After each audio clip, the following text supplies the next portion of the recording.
Hello दोस्तों, मैं धीरेन्द्र आपका स्वागत करता हूं आपके अपने चैनल इट्स न्यू ऑफिशियल में। दोस्तों, आज जो हम बात करने वाले हैं अपने जीके एंड जीएस के टॉप 200 क्वेश्चंस के बारे में, जिसमें मैं आपको पुराने क्वेश्चंस जो पुरानी किसी भी परीक्षा में पूछे गए हैं, जो कहीं ना कहीं पूछे जाते हैं और जो कहीं ना कहीं मॉडरेट और टफ़ लेवल के जो क्वेश्चंस होते हैं उन्हें मैं उठाता हूं। और कुछ गिने चुने क्वेश्चंस रहते हैं जो दोस्तों नॉर्मल क्वेश्चंस नहीं रहते हैं। और इनमें दोस्तों मैं हमेशा आपको थोड़ा एक्सप्लेन करने की कोशिश करता हूं और इनको वन लाइनर फॉर्म में ही रखने की कोशिश करता हूं, ज़बरदस्ती का बढ़ाना नहीं चाहता। और मैं कोशिश करता हूं कि इस वीडियो को 1 घंटे के अंदर ख़त्म कर सकूं। और यदि दोस्तों ये वीडियो ज़्यादा लंबा होता है तो प्लीज़ कोऑपरेट दिस। एंड अगर दोस्तों आपको ये मेरे क्वेश्चंस और ये मेरी वीडियोस और ये मेरी सीरीज अगर पसंद आ रही है तो दोस्तों प्लीज़ मेरे चैनल को लाइक कीजिए और मेरे इस वीडियो को लाइक कीजिए और मेरे चैनल को सब्सक्राइब कीजिए और शेयर भी कीजिए वीडियो को दोस्तों। और मुझे थोड़ा सपोर्ट की ज़रूरत है तो प्लीज़ सपोर्ट करके ज़रूर दिखाइए। तो चलिए स्टार्ट करते हैं। आज का हमारा पहला प्रश्न होगा दोस्तों कि बांग्लादेश ने अपने संविधान को किस वर्ष अंगीकृत किया था। बांग्लादेश ने जो अपना संविधान अंगीकृत किया था दोस्तों, वो किस वर्ष किया था? वो किया था दोस्तों 1972 में। 1972 में बांग्लादेश ने जो है अपना संविधान अंगीकृत किया था। क्योंकि दोस्तों 1971 में जो हुई थी इंडिया और पाकिस्तान के बीच जो है वॉर हुई थी, और जिसमें दोस्तों हमने पाकिस्तान को हराया था, और इसके बाद ही बांग्लादेश की स्वतंत्रता हुई थी।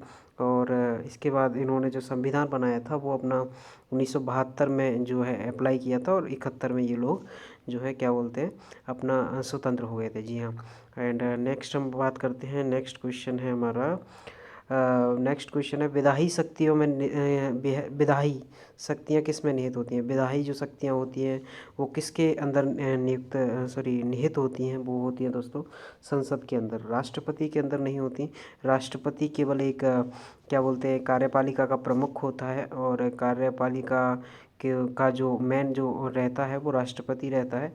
और यदि मैं बात करूं कि संसद की जो विधायी शक्तियाँ, जो भी संसद संसद से बड़ा दोस्तों यहाँ पर अपने भारत में कुछ भी नहीं है। कोई कानून बनाना है, कुछ भी करना है तो संसद के द्वारा ही होगा। जी हाँ। प्रधानमंत्री हमारे कैबिनेट के प्रमुख होते हैं। और हालांकि हमारे देश में ये चलता है कि जो संवैधानिक रूप से जो शक्ति है वो राष्ट्रपति के हाथों में है, और जो जो अपना ओरिजिनली जो शक्ति हम देखते हैं वो प्रधानमंत्री जी के हाथों होती है। और इस टाइम पे हमारे भारत के जो प्रधानमंत्री हैं वो हैं नरेंद्र मोदी, एंड राष्ट्रपति जो है रामनाथ कोविंद जी हैं। चलिए नेक्स्ट हम बात करते हैं कि भारत द्वारा छोड़ा गया पहला जियो स्टेशनरी सैटेलाइट कौन सा था? जो भारत के द्वारा दोस्तों जो छोड़ा गया था, जो सबसे पहला जियो स्टेशनरी सैटेलाइट जो था वो उसका नाम था दोस्तों एप्पल। यह एप्पल था। और जी हाँ। और अप्सरा दोस्तों ये जो है परमाणु ऊर्जा स्टेशन था, जो अप्सरा भी अपना एक सैटेलाइट ही था जो स्टार्टिंग में छोड़ा गया था। और परमाणु ऊर्जा स्टेशन जो पहला बनाया गया था वो बनाया गया था तारापुर महाराष्ट्र में। जी हाँ, तारापुर महाराष्ट्र में जो है बनाया गया था परमाणु ऊर्जा संयंत्र। नेक्स्ट हम बात करते हैं। नेक्स्ट क्वेश्चन हम बात करते हैं ग्राउंड लेवल से बैडमिंटन नेट की ऊंचाई कितनी होती है? मतलब जो बैडमिंटन कोर्ट देखा होगा दोस्तों आपने, जिसमें बैडमिंटन खेला जाता है, और तो उसमें ये पूछ रहा है कि जो अपना जो बैडमिंटन कोर्ट लगा होता है और जो अपना फ्लोर होता है उससे बैडमिंटन कोर्ट की जो है ऊंचाई कितनी होती है? तो दोस्तों वो जो ऊंचाई रहती है वो 1.524 होती है। और इसको दोस्तों आप याद कर लीजिएगा क्योंकि ये बहुत पूछे जाने वाला क्वेश्चंस में है और ये इम्पोर्टेंट भी है। जी हाँ। नेक्स्ट हम बात करते हैं कि त्रिरत्न मूलतः किस धर्म से संबंधित है? त्रिरत्न जो जो पाए जाते थे वो किस धर्म में पाए जाते हैं? तो त्रिरत्न जो जो पाए जाते हैं वो पाए जाते हैं दोस्तों बौद्ध धर्म में। जी हाँ, बौद्ध धर्म में जो है त्रिरत्न पाए जाते हैं। और नेक्स्ट हम बात करें कि और जैन धर्म में क्या पाए जाते हैं दोस्तों? जैन धर्म में जो पाए जाते हैं वो इनके ग्रंथों को पिटक बोला जाता है। क्या बोला जाता है? पिटक। जी हाँ। और अगर मैं बात करूँ जी हाँ, इनके जो क्या बोलते हैं धर्म ग्रंथों को जो बोला जाता है पिटक बोला जाता है। नेक्स्ट हम बात करते हैं भारतीय नोट पर। ये दोस्तों मोस्ट मोस्ट इम्पोर्टेंट क्वेश्चन है आप ट्रस्ट मानिए, बहुत ज़्यादा इंपॉर्टेंट क्वेश्चन है कि भारतीय नोट पर कभी कितनी भाषाएं लिखी जाती हैं। अभी जो है भारतीय नोट पर जो टोटल भाषाएं होती हैं वो जो 17 होती हैं।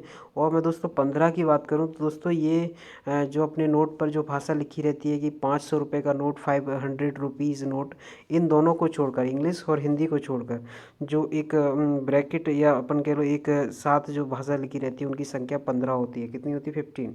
उनकी संख्या 15 होती है।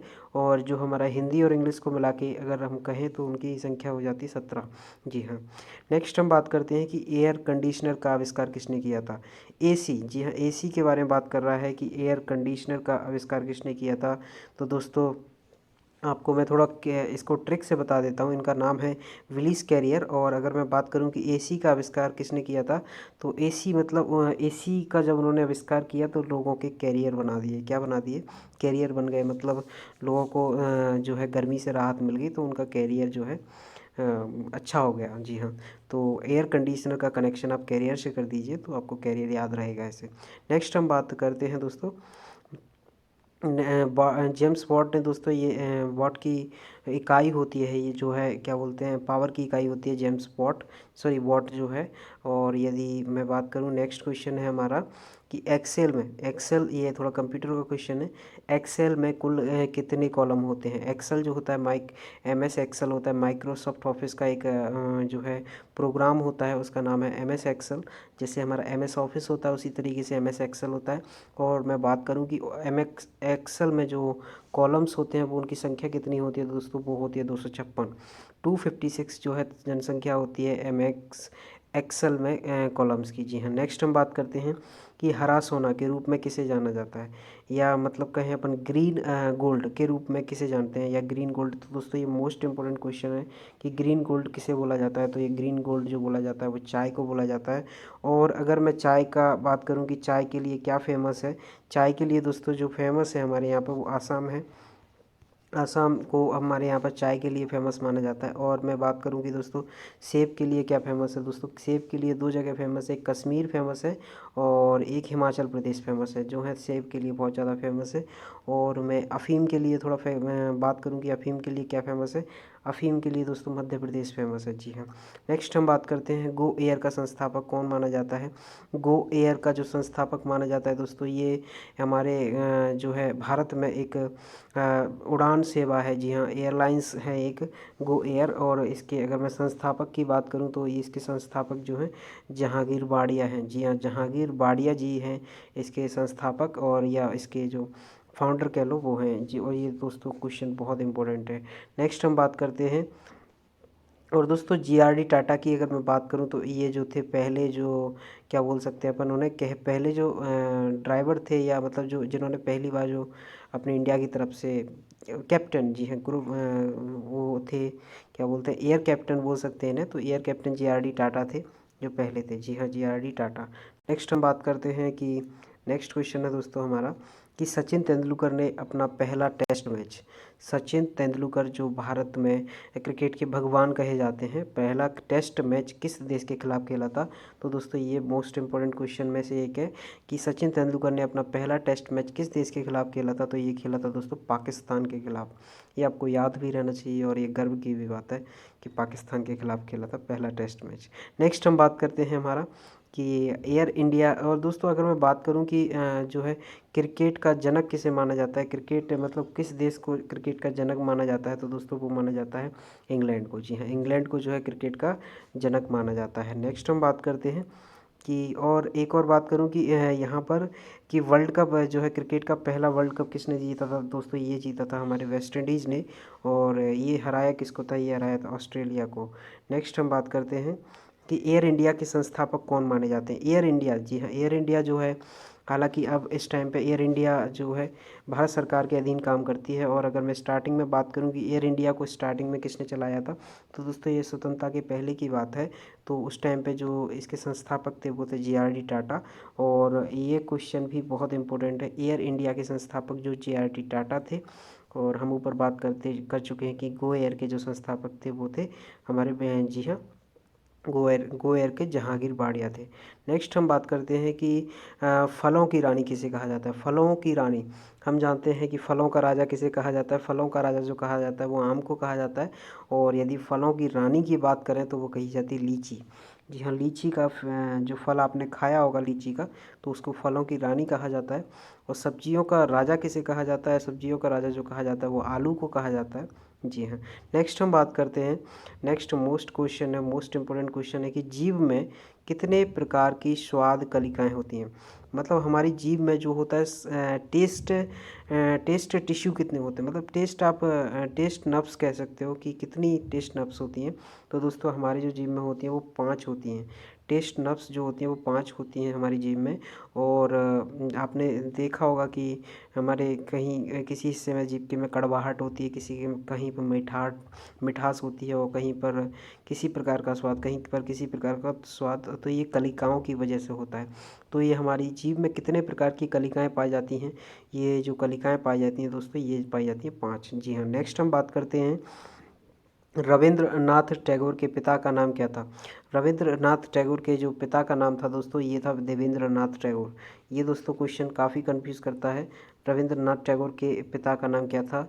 रविंद्रनाथ टैगोर लोग लगा लेते हैं, इसीलिए ये कंफ्यूज करता है, नहीं तो इनका नाम जो है देवेंद्रनाथ टैगोर है, रविंद्रनाथ टैगोर के पिता का नाम। और इन्हें जो है दोस्तों क्या बोलते हैं, इन्हें नाइटहुड की उपाधि तो इन्हें नहीं दी गई थी, और इन्हें सॉरी यहाँ इन्हें हमारे भारत का पहला नोबेल पुरस्कार जो दिया गया था साहित्य के क्षेत्र में, इन्हें ही दिया गया था, रविंद्रनाथ टैगोर को।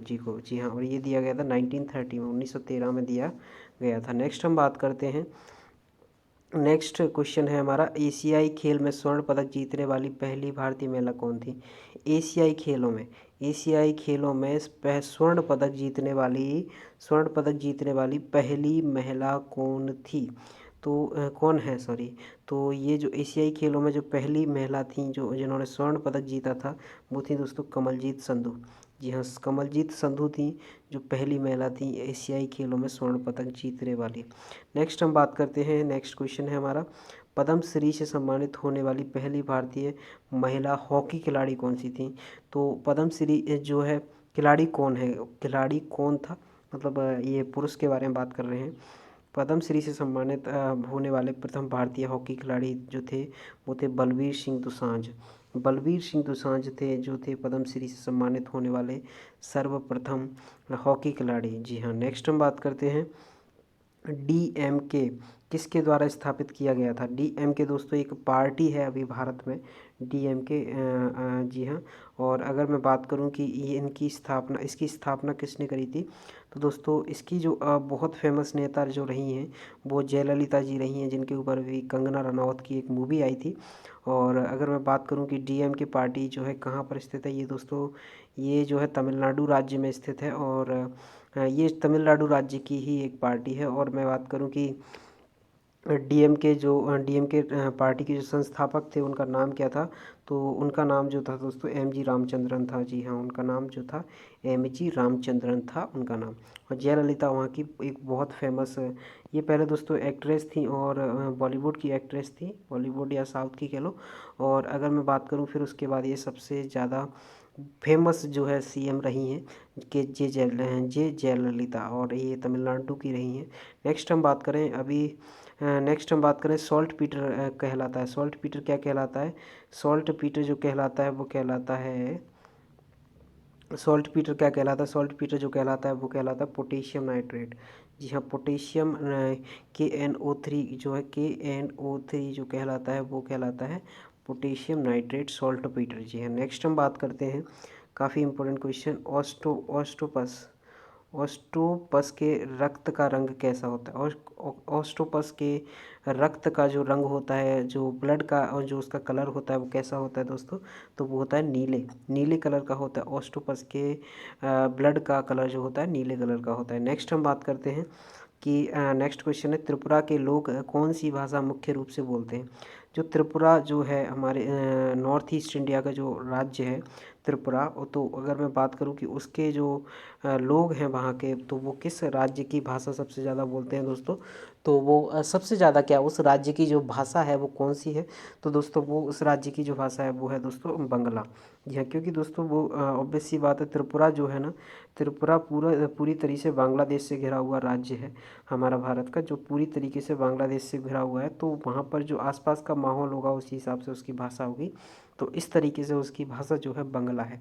और मलयालम की अगर मैं बात करूँ कि मलयालम कहाँ की भाषा है, ये दोस्तों केरला की भाषा है। कन्नड़ आपको कर्नाटका की पता ही है। तेलुगु तेलंगाना, सॉरी तेलुगु, हाँ तेलंगाना और भी हैं दोस्तों। नेक्स्ट हम बात करते हैं कि राजनीतिक दलों को पहली बार संवैधानिक मान्यता किस वर्ष मिली थी। राजनीतिक जो हमारी पार्टियां होती हैं या जो भी राजनीतिक दल होते हैं जो बनते हैं, उनको सबसे पहली बार सर्वप्रथम जो मान्यता प्राप्त हुई थी वो कब हुई थी दोस्तों, ये हुई थी 1985 में। जी हाँ, 1985 में सर्वप्रथम जो है इनको संवैधानिक मान्यता प्रदान की गई थी राजनीतिक दलों को। नेक्स्ट हम बात करते हैं अगला जो कोई प्रश्न, और अगला जो प्रश्न हम बात करें कि 1989 में दोस्तों 52 संविधान संशोधन आया था। 52 संविधान संशोधन आया था, जिसके अंतर्गत जो है वोट डालने की उम्र जो थी, क्या बोलते हैं, वोट डालने की जो उम्र थी वो 21 से घटाकर 18 कर दी गई थी। या 26 to 55 52 अमेंडमेंट एक्ट। जी हाँ, नेक्स्ट हम बात करते हैं कि मोहन बागान फुटबॉल क्लब की स्थापना किस वर्ष हुई थी। तो दोस्तों ये मोहन बागान फुटबॉल क्लब कहाँ का क्लब है, ये जो है कोलकाता या पश्चिम बंगाल का जो है क्लब है। ये कोलकाता या पश्चिम बंगाल का क्या बोलते हैं कि क्लब है। और अगर मैं बात करूं कि इसकी स्थापना कब हुई थी, मोहन बागान फुटबॉल क्लब की स्थापना ये हुई थी 1889 में। जी हाँ, नेक्स्ट हम बात करते हैं दोस्तों, नेक्स्ट हम बात करते हैं निम्नलिखित में से किसी खमीर का उपयोग मादक पेय पदार्थों के निर्माण में किया जाता है। तो इस ये क्वेश्चन काफ़ी इम्पोर्टेंट है कि निम्नलिखित में से किस खमीर का उपयोग मादक पेय पदार्थों के निर्माण में होता है। तो ये मादक पेय पदार्थ मतलब जो हमारी मदिरा से संबंधित जो पदार्थ होते हैं, जो पीने वाले मदिरा पीने वाले जो पदार्थ होते हैं, उनका निर्माण किया जाता है किस खमीर से किया जाता है। तो उस खमीर का जो जिसका प्रयोग किया जाता है उसका नाम है सैक्रोमाइसिस सेरेवेजिया। सैक्रोमाइसिस सेरेवेजिया जो है, ये जो खमीर है, इसका प्रयोग मादक पदार्थों को बनाने में किया जाता है। ये मोस्ट इंपॉर्टेंट क्वेश्चन में शामिल कर लीजिए दोस्तों इसको। नेक्स्ट हम बात करते हैं, अगला प्रश्न है हमारा, किसी पदार्थ की ऊष्माधारिता को मापने के लिए प्रयोगशाला में किस उपकरण का प्रयोग किया जाता है। तो किसी भी जो होता है, किसी भी उस पदार्थ की ऊष्माधारिता को अगर मापना होता है तो हमारे प्रयोगशाला में क्यों कौन से पदार्थ या कौन से उपकरण का जो है उपयोग किया जाता है, वो किया जाता है कैलोरीमीटर का उपयोग किया जाता है। जी हाँ, कैलोरीमीटर का उपयोग किया जाता है। नेक्स्ट क्वेश्चन है हमारा, लाला लाजपत राय द्वारा स्थापित वंदे मातरम एक क्या था। वंदे मातरम जो लाला लाजपत राय जी के द्वारा स्थापित किया गया था, वो एक दोस्तों किस भाषा का अखबार था, या किस अखबार का दैनिक जो अखबार था वो किस भाषा का था। तो दोस्तों ये जो अखबार था वंदे मातरम के नाम से, वो उर्दू भाषा का था। जी हाँ, उर्दू भाषा का जो है अपना दैनिक अखबार था। नेक्स्ट हम बात करते हैं कि मुंबई को पूर्णा से कौन सा घाट जोड़ता है। मुंबई को जो पूर्णा से जो जोड़ता है दोस्तों, मुंबई को जो पुणे से जोड़ता है उसको बोलते हैं दोस्तों भोर घाट। जी हाँ, और मुंबई को जो पुणे से जोड़ता है उसको भोर घाट बोलते हैं। और नेक्स्ट हम बात करते हैं, नेक्स्ट क्वेश्चन है हमारा और एक और है दोस्तों, इसमें एक और होता है कि ये भोर घाट हो गया, ये थाल घाट। थाल घाट क्या होता है, मुंबई को जो होता है, मुंबई को नासिक से जोड़ने वाला जो हाईवे है वो होता है थाल घाट बोला जाता है। थाल घाट दर्रे से होकर जाता है। और भोर घाट के लिए हम बात कर चुके हैं कि मुंबई से पूर्णा अगर बात करें तो भोर घाट है। ये नेक्स्ट हम बात करते हैं कि सोनकोंग की जातीय संस्कृति का एक हिस्सा है। सोनकोंग जो है कि ये किस जातीय संस्कृति का एक हिस्सा है। ये जो है दोस्तों ये हिस्सा है, ये है नागालैंड की जातीय संस्कृति का एक हिस्सा है सोनकोंग। जी हाँ, नेक्स्ट क्वेश्चन हम बात करते हैं कि राष्ट्रीय डेयरी विकास बोर्ड अधिनियम किस वर्ष आया था। राष्ट्रीय नेशनल डेयरी विकास बोर्ड अधिनियम जो आया था वो किस वर्ष लागू किया गया था। ये लागू किया गया था 1987 में। जी हाँ, 1987 में राष्ट्रीय डेयरी विकास बोर्ड अधिनियम आया था 1987। जी हाँ, नेक्स्ट हम बात करते हैं 1956 में दोस्तों भारत में मध्य प्रदेश और बहुत सारे आंध्र प्रदेश और बहुत सारे राज्यों का गठन किया गया था, जो 1956 में पहली बार राज्यों का जो फजल अली कमीशन था उसके माध्यम से जो पहली बार गठन किया गया था राज्यों का, वो 1956 में ही किया गया था। नेक्स्ट क्वेश्चन है, हम दोस्तों बात करें कि अगला प्रश्न है हमारा, बूरी बूट ऊलो अरुणाचल प्रदेश की जनजाति द्वारा मनाया जाने वाला एक त्यौहार है। बूरी बोट ऊलो, एक ये त्यौहार का नाम है दोस्तों, बूरी बोट ऊलो। और ये कहाँ का एक त्यौहार है, ये कहाँ का त्यौहार है, अरुणाचल प्रदेश का एक त्यौहार है। और मैं बात करूँ कि ये किस जनजाति के द्वारा मनाया जाता है, ये दोस्तों ये मनाया जाता है, ये जो मनाया जाता है वो निशी जनजाति के द्वारा मनाया जाता है। जी हाँ, निसी जनजाति के द्वारा बनाया जाने वाला एक त्यौहार है बूरी बूट ऊलो। जी हाँ, नेक्स्ट हम बात करते हैं, सेरेना विलियमसन ने किस वर्ष अपना प्रथम ग्रैंड स्लैम जीता था। सेरेना विलियमसन जो है दोस्तों बैडमिंटन खिलाड़ी हैं, हम जानते हैं इन्हें। और अगर मैं बात करूं कि इन्होंने अपना पहला जो है बैडमिंटन ग्रैंड स्लैम कब जीता था, तो ये दोस्तों ये जीता था उन्होंने 1999 में। जी हाँ। और मैं बात करूं दोस्तों, नेक्स्ट क्वेश्चन है हमारा, नेक्स्ट प्रश्न है हमारा, वर्तमान समय के कोलकाता का गठन 1690 में कालीकट, गोविंदपुर और नामक 3 गांवों के एकीकरण से किया गया था। मतलब आज का जो कोलकाता है दोस्तों, वेस्ट बंगाल की राजधानी जो कोलकाता है, और तब मैं बात करूं कि तब ये कोलकाता क्या था या किन को मिलाकर एक कोलकाता का निर्माण हुआ था, तो दोस्तों ये 3 गांव थे, कालीकट, गोविंदपुर और सुतानती। जी हाँ, सुतानती, ये 3 गांव थे। कालीकट था, गोविंदपुर था, एक सुतानती था। यह सुतानती था। ये तीनों गांवों को मिलाकर 1690 ईस्वी में कोलकाता शहर की स्थापना की गई थी। जी हाँ। नेक्स्ट हम बात करते हैं कि ऑक्टोपस में कितने हृदय होते हैं। ऑक्टोपस आपने एक जीव सुना होगा, जिसका मैं ऊपर भी बात कर चुका हूँ कि उसके ब्लड का जो कलर होता है वो नीला होता है। और मैं अब यहाँ पर जो डिस्कस करने वाला हूँ वो ये है कि ऑक्टोपस में जो है हृदय की संख्या कितनी होती है, कितने हृदय होते हैं उसके, तो वो होते हैं दोस्तों 3। यह 3 होते हैं हृदय की संख्या ऑक्टोपस के अंदर। नेक्स्ट हम बात करते हैं ढोला। ढोला डांस किस राज्य से संबंधित है।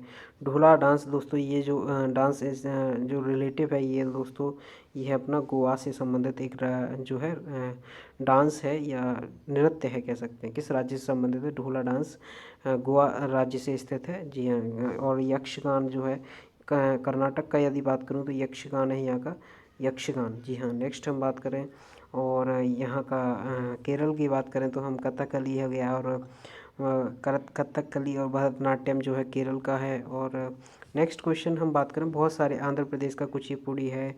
और नेक्स्ट क्वेश्चन है हमारा कि नेक्स्ट क्वेश्चन है दोस्तों हमारा, निम्नलिखित में से किसे 1815 में भारत के पहले महासर्वेक्षक कैंप में नियुक्त किया गया था। तो दोस्तों 1815 की बात चल रही है ये। और मैं बात करूं कि 1815 भारत के पहले महासर्वेक्षक कैंप के रूप में किसे नियुक्त किया गया था, तो ये जो नियुक्ति हुई थी दोस्तों, ये हुई थी कॉल मैकेंजी की। जी हाँ, कॉलिन मैकेंजी की जो है नियुक्ति हुई थी महासर्वेक्षक कैंप के रूप में। जी हाँ। नेक्स्ट हम बात करते हैं, अगला हमारा प्रश्न है मैक्स मूलर, ये दोस्तों इसने एक सिद्धांत दिया था। नेक्स्ट हम बात करते हैं कि प्रकाशित अंग्रेजी उपन्यास लिखने वाले पहले भारतीय कौन थे। जो प्रकाशित होने वाला मतलब जो है पहली बार जो प्रकाशित हुआ होगा वो बात नहीं कर रहा है यहाँ पर, ये बात कर रहा है कि प्रकाशित हुआ ऐसा अंग्रेजी उपन्यास जो प्रकाशित हुआ वो लिखने वाले पहले भारतीय कौन थे। ये थे दोस्तों बंकिम चंद्र चट्टोपाध्याय। जी हाँ, बंकिम चंद्र चट्टोपाध्याय जो थे वो पहले भारतीय थे जिनका उपन्यास, अंग्रेजी में लिखा हुआ उपन्यास प्रकाशित हुआ था पहले। जी हाँ। नेक्स्ट हम बात करते हैं रविंद्रनाथ टैगोर के बारे में। हम बात कर चुके हैं कि 1913 में इन्हें जो है क्या बोलते हैं अपन 1913 में इन्हें नोबेल पुरस्कार मिला था। और ये अमिताभ घोष, ये भी दोस्तों बहुत काफ़ी फेमस जो है एक पोइट है। नेक्स्ट हम बात करते हैं कि सूफीवाद के संदर्भ में निम्नलिखित में से कौन सा शब्द सूफी तीर्थ स्थानों की तीर्थ यात्रा को संदर्भित करता है। मतलब सूफीवाद के संदर्भ में अगर मैं बात करूं तो निम्नलिखित में से कौन सा एक शब्द है जो है कि तीर्थ स्थानों को, सूफीवाद के जो तीर्थ स्थान होते हैं उनका जो है मतलब दर्शाता है या उनके नाम को प्रोनाउंस करता है, ऐसा कौन सा शब्द है दोस्तों, ये है ज़ियारत। जी हाँ, ज़ियारत है। और ये बहुत ज़्यादा इम्पोर्टेंट समझ लेना, इस क्वेश्चन को कंफ्यूज करेगा। जी हाँ। नेक्स्ट क्वेश्चन है हमारा, नेक्स्ट अगला प्रश्न है हमारा, निम्नलिखित में से निम्नलिखित राष्ट्रपतियों में से कौन सा भारत की राज्यसभा के उपसभापति भी रहे थे? तो वो कौन से जो है राष्ट्रपति थे, वो जो भारत की मतलब भारत की राज्यसभा के उपसभापति भी रहे थे, मतलब उपराष्ट्रपति के पद पर भी, सॉरी उपराष्ट्रपति के पद पर नहीं, उपसभापति, मतलब सभापति कोई और होगा उस टाइम पर, और सभापति के जो नीचे होते हैं वो उपसभापति के पद पर भी रहे हैं। वो कौन से भारत के राष्ट्रपति हैं? तो दोस्तों वो एकमात्र हमारी भारत की राष्ट्रपति महिला, वो है प्रतिभा देवी सिंह पाटिल। जी हाँ, एकमात्र महिला जो हमारे भारत की राष्ट्रपति बनी है वो है प्रतिभा देवी सिंह पाटिल। और एक टाइम पर ये जो है उपराष्ट्रपति के उपसभापति के रूप में नियुक्त हुई थी। जी हाँ, नेक्स्ट हम बात करते हैं कि अगला हमारा क्वेश्चन है, किस समूह के खेलों में प्रत्येक पक्ष में 7 खिलाड़ी होते हैं? मतलब 7 खिलाड़ी जो होते हैं दोनों पक्षों में होते हैं। और अगर मैं बात करूं कि एक पक्ष में टोटल जो खिलाड़ी खेलते हैं उस खेल में दोस्तों, ये खेलते हैं 14। और अगर मैं बात करूं कि एक पक्ष में जो होता है वन साइड में कितने खिलाड़ी होते हैं, वो होते हैं 7। तो ये कौन सा खेल है जिसमें 7 खिलाड़ी एक साइड और दूसरी साइड भी 7 खिलाड़ी होते हैं? तो दोस्तों कबड्डी का तो आपको पता होगा, आप सभी ने खेली होगी। लेकिन वाटर पोलो आप याद कर लीजिए कि वाटर पोलो और कबड्डी में दोनों ही में जो है 7 और 7 खिलाड़ी दोनों साइड होते हैं। जी हाँ, नेक्स्ट हम बात करते हैं, अगला प्रश्न है हमारा कि भारत की पुरुष क्रिकेट टीम ने विदेशी धरती पर अपनी पहली टेस्ट जीत किस टीम के खिलाफ की थी? मतलब भारत की पुरुष क्रिकेट टीम ने विदेशी धरती, मतलब जब फॉरेन किसी देश में जाकर पहली टेस्ट जीत किस टीम के खिलाफ दर्ज की थी? तो दोस्तों ये जो दर्ज की थी वो की थी न्यूजीलैंड के खिलाफ। जी हाँ, ये बात याद रखिएगा, मोस्ट इम्पोर्टेंट में आती है ये। नेक्स्ट क्वेश्चन है हमारा, राष्ट्रमंडल के महासचिव बनने वाले एकमात्र भारतीय कौन है? राष्ट्रमंडल के महासचिव बनने वाले एकमात्र भारतीय वो कौन है? वो है दोस्तों कमलेश शर्मा। यह कमलेश शर्मा जो है वो एकमात्र भारतीय हैं जो है राष्ट्रमंडल में महासचिव के पद तक गए हैं। जी हाँ, नेक्स्ट हम क्वेश्चन बात करते हैं कि अगला प्रश्न है हमारा, गृह मंत्री अमित शाह ने किस राज्य में आदिवासी स्वतंत्रता सेनानी म्यूजियम की आधारशिला रखी है? तो आदिवासी स्वतंत्रता सेनानी म्यूजियम की जो आधारशिला रखी है वो रखी है कहाँ पर रखी है दोस्तों? ये आदिवासी स्वतंत्रता सेनानी म्यूजियम कहाँ पर बनेगा? ये बनेगा दोस्तों मणिपुर में। और ये इस पर आप दोस्तों 3 स्टार लगा लीजिए, बहुत मोस्ट इम्पोर्टेंट क्वेश्चन है कि आदिवासियों के लिए पहली बात तो कोई ये जो है कोई योजना या कुछ भी इतना ज़्यादा मतलब फोकस नहीं किया जाता। अब यहाँ पर अगर कुछ किया जा रहा है, इतनी बड़ी चीज़ की जा रही है कि म्यूज़ियम खोला जा रहा है उनके लिए, तो आदिवासी स्वतंत्रता सेनानियों के लिए जो म्यूज़ियम खोला जा रहा है वो कहाँ पर खोला जा रहा है? ये खोला जा रहा है मणिपुर में। जी हाँ, नेक्स्ट हम बात करते हैं कोस्टल स्टेट दोस्तों, यहाँ पर जो है लोथल कहाँ पर स्थित था? कोस्टल स्टेट वो था दोस्तों गुजरात में। और केरल की बात करूँ मैं, यहाँ पर शांत घाटी स्थित है। और यहाँ के जो नृत्य हैं वो हैं भरतनाट्यम, कथकली जो है यहाँ के नृत्य हैं। नेक्स्ट हम बात करते हैं अगला नेक्स्ट क्वेश्चन है हमारा दोस्तों, अगला प्रश्न है हमारा कि अपने निधन के समय चक्रवर्ती राजगोपालाचारी किस राजनीतिक दल से संबंधित थे? मतलब सी राजगोपालाचारी जी की जो है पार्टी का नाम पूछा जा रहा है कि वो किस पार्टी से संबंध रखते थे? वो रखते थे दोस्तों स्वतंत्र मतलब वो निष्पक्ष या किसी भी पार्टी से संबंधित नहीं थे, और वो स्वतंत्र थे, मतलब निर्विरोध या निष्पक्ष जो है अपना चुनाव लड़ते थे। तो इस तरीके से आप कह सकते हो। नेक्स्ट क्वेश्चन है हमारा कि धातु पर फोटोग्राफी की प्रक्रिया की खोज किसने की थी? धातु पर जो है फोटोग्राफी की प्रक्रिया की खोज जो की थी वो की थी दोस्तों जे निप्से ने। किसने की थी? जे निप्से ने जो है धातु पर फोटोग्राफी की क्रिया की जो है खोज की थी। और एल्बर्ट आइंस्टाइन ने दोस्तों, आप भी जानते हो कि एल्बर्ट आइंस्टाइन ने क्या क्या किया है। जॉन डाल्टन इन्होंने सिद्धांत दिया था। जी हाँ, इन्होंने एक सिद्धांत दिया था, बहुत इंपॉर्टेंट सिद्धांत था, याद नहीं आ रहा है नेक्स्ट अभी यहाँ पर। नेक्स्ट हम बात करते हैं रेडियो संचालन सबसे पहले भारत में कब हुआ था? सबसे पहली बार जो भारत में जो सबसे पहले रेडियो संचालन हुआ था वो किस सन को हुआ था? वो 1927 को हुआ था। और मैं बात करूं दोस्तों कि सविनय अवज्ञा आंदोलन कब स्टार्ट हुआ था? वो 1930 में हुआ था अपना। और चोरी चोरा कांड, मतलब या कह लें अपन काकोरी कांड, सॉरी ये काकोरी कांड कब हुआ था? ये 1923 के आसपास हुआ था। और नेक्स्ट क्वेश्चन हमारा बात करेंगे 1923 में दोस्तों एक और चीज़ हुई थी यहाँ पर, एकमात्र अधिवेशन जहाँ पर कांग्रेस की अध्यक्षता महात्मा गांधी जी ने की थी, उसका नाम था बेलगांव अधिवेशन। जी हाँ, बेलगांव अधिवेशन, जहाँ पर एकमात्र अधिवेशन था जहाँ पर महात्मा गांधी जी ने कांग्रेस की अध्यक्षता की थी। नेक्स्ट हम बात करते हैं, अगला प्रश्न है हमारा, अगला प्रश्न है निम्नलिखित में से कौन सा अम्ल शीतल पेयों को तीक्ष्ण स्वाद प्रदान करता है? मतलब एक हमारे जो ठंडे पदार्थ होते हैं, जो ठंडे जो कोल्ड ड्रिंक्स होती हैं, कोको कोला या कुछ भी, स्प्राइट कुछ भी ले लो, तो उसमें जो तीक्ष्ण स्वाद आता है, एक मतलब एक हटके जो स्वाद आता है, वो किस अम्ल की वजह से आता है, या क्या डाला जाता है उसमें उसकी वजह से वो स्वाद आता है दोस्तों?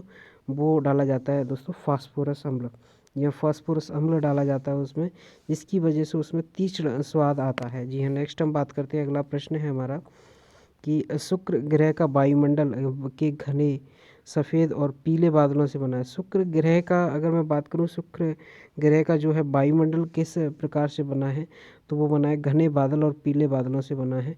और यदि मैं बात करूं कि यहाँ पर घने और पीले पीले बादल क्यों दिखते हैं स्पेशली, तो पीले बादल जो दिखते हैं वो H2SO4 या सल्फ्यूरिक अम्ल की जो है अधिकता से दिखते हैं, क्योंकि वहाँ पर सल्फ्यूरिक अम्ल की जो है सबसे ज़्यादा अधिकता है। जी हाँ, नेक्स्ट हम बात करते हैं, अगला प्रश्न है हमारा कि भारतीय हॉकी महासंघ की स्थापना किस वर्ष की गई थी? भारतीय हॉकी महासंघ की जो स्थापना की गई थी वो की गई थी 1924 में। जी हाँ, और मैं बात करूँ लाहौर अधिवेशन जो हुआ था 1929 में जवाहरलाल नेहरू की अध्यक्षता में, जहाँ पर हमने जो है क्या बोलते हैं गणतंत्र, या मतलब हमने स्वतंत्र होने की पहली बार जो घोषणा की थी वो की थी 1929 में लाहौर अधिवेशन में की थी। जी हाँ, जवाहरलाल नेहरू के नेतृत्व में जो था। नेक्स्ट हम बात करते हैं कि 1938 में जो थे यहाँ पर 1938 की अगर मैं बात करूँ कि यहाँ पर जो थे सुभाष चंद्र बोस के बारे में बात करूँ कि सुभाष चंद्र बोस जो है कांग्रेस में पहली बार अध्यक्ष यहीं पर बने थे। जी हाँ, 1938 में। 1931 गांधी इरविन समझौता हुआ था, 1931 में गांधी इरविन समझौता हुआ था, जहाँ पर गांधी जी ने ये शर्तें रखी थी कि आप जो है हमारे जो आपने अरेस्ट कर रखे हैं, जो क्रांतिकारी अरेस्ट कर रखे हैं, उनको छोड़िए। इससे संबंधित जो था ये जो था पैक्ट था, ये गांधी इरविन पैक्ट। नेक्स्ट हम बात करते हैं कि अगला प्रश्न है सौर सेल बनाने में किस तत्व का प्रयोग किया जाता है? तो सौर सेल बनाने में जो तत्व का प्रयोग किया जाता है वो किया जाता है दोस्तों, सॉरी जो किया जाता है वो किया जाता है सिलिकॉन। यह किसका किया जाता है? सिलिकॉन का किया जाता है। सौर सेल बनाने में जो प्रयोग किया जाता है वो सिलिकॉन धातु का प्रयोग किया जाता है। नेक्स्ट हम बात करते हैं, नेक्स्ट सेमीकंडक्टर डिवाइस बनाने में दोस्तों जर्मेनियम का यूज़ किया जाता है। जी हाँ, नेक्स्ट हम बात करते हैं पीपुल्स डेली समाचार पत्र किस देश से संबंधित है? पीपुल्स डेली जो समाचार पत्र था वो किस देश से संबंधित था? पीपुल्स डेली, याद रखिएगा कौन किसके बारे में बात कर रहा हूँ। पीपुल्स डेली समाचार पत्र किस देश से संबंधित था? तो दोस्तों ये संबंधित था, ये चाइना से संबंधित था, पीपुल्स डेली समाचार पत्र। नेक्स्ट हम बात करते हैं, अगला प्रश्न है हमारा वेटिंग फॉर महात्मा पुस्तक के लेखक कौन थे? वेटिंग फॉर महात्मा जो पुस्तक के लेखक थे वो थे दोस्तों, ये मोस्ट इम्पोर्टेंट क्वेश्चन इसलिए क्योंकि इसका आंसर महात्मा गांधी नहीं है, इसका नाम है, इनका नाम है आर के नारायण। या वेटिंग फॉर महात्मा पुस्तक के लेखक कौन थे? आर के नारायण जी थे। नेक्स्ट हम बात करते हैं, अगला प्रश्न प्रक्षेपास्त्र का विकास किसने किया था? प्रक्षेपास्त्र जो होते हैं उनका विकास जो किया था वो किसने किया था? वो किया था दोस्तों वर्नस वॉन ब्रॉन ने। वर्नर्स वॉन ब्रॉन ने जो है प्रक्षेपास्त्र का विकास किया था। और ये इम्पोर्टेंट क्वेश्चन है दोस्तों।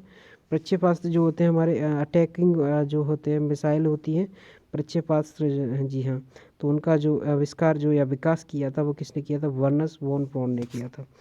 नेक्स्ट हम बात करते हैं होमी जहांगीर बाबा एटॉमिक जो है हमारे भारत के एटॉमिक जो प्लान था उसके जो जनक माने जाते हैं वो होमी जहांगीर बाबा माने जाते हैं। नेक्स्ट हम बात करें कि वंग भंग आंदोलन के समय कांग्रेस के जो थे अध्यक्ष कौन थे? वो अध्यक्ष थे गोपाल कृष्ण गोखले। वंग भंग आंदोलन जो थे इस टाइम पे इसके जो अध्यक्ष थे वो गोपाल कृष्ण गोखले थे। और ये वंग भंग आंदोलन किससे संबंधित है? ये दोस्तों बंगाल विभाजन से संबंधित एक आंदोलन है। जी हाँ, और मैं बात करूँ चित्तरंजन दास और मोतीलाल नेहरू ने, इन्होंने स्वराज पार्टी की स्थापना करी थी। और जी हाँ, सुभाष चंद्र बोस के बारे में हम बात कर चुके हैं, 1938 में इन्होंने पहली बार कांग्रेस की अध्यक्षता की थी, कांग्रेस के अधिवेशन की। नेक्स्ट हम बात करते हैं, अगला प्रश्न है मद्रास में होम रूल लीग के प्रधान नेता कौन थे? मद्रास में जो थे होम रूल लीग के जो प्रधान नेता थे वो थे सुब्रमण्यम अय्यर। जी हाँ, सुब्रमण्यम अय्यर जो थे वो थे प्रधान नेता थे होम रूल लीग के। जी, होम रूल लीग की स्थापना जो थी वो किसने करी थी? हम भी जानते हैं एनी बेसेंट ने करी थी होम रूल लीग की स्थापना, और बाल गंगाधर तिलक ने भी करी थी अपने स्तर पर।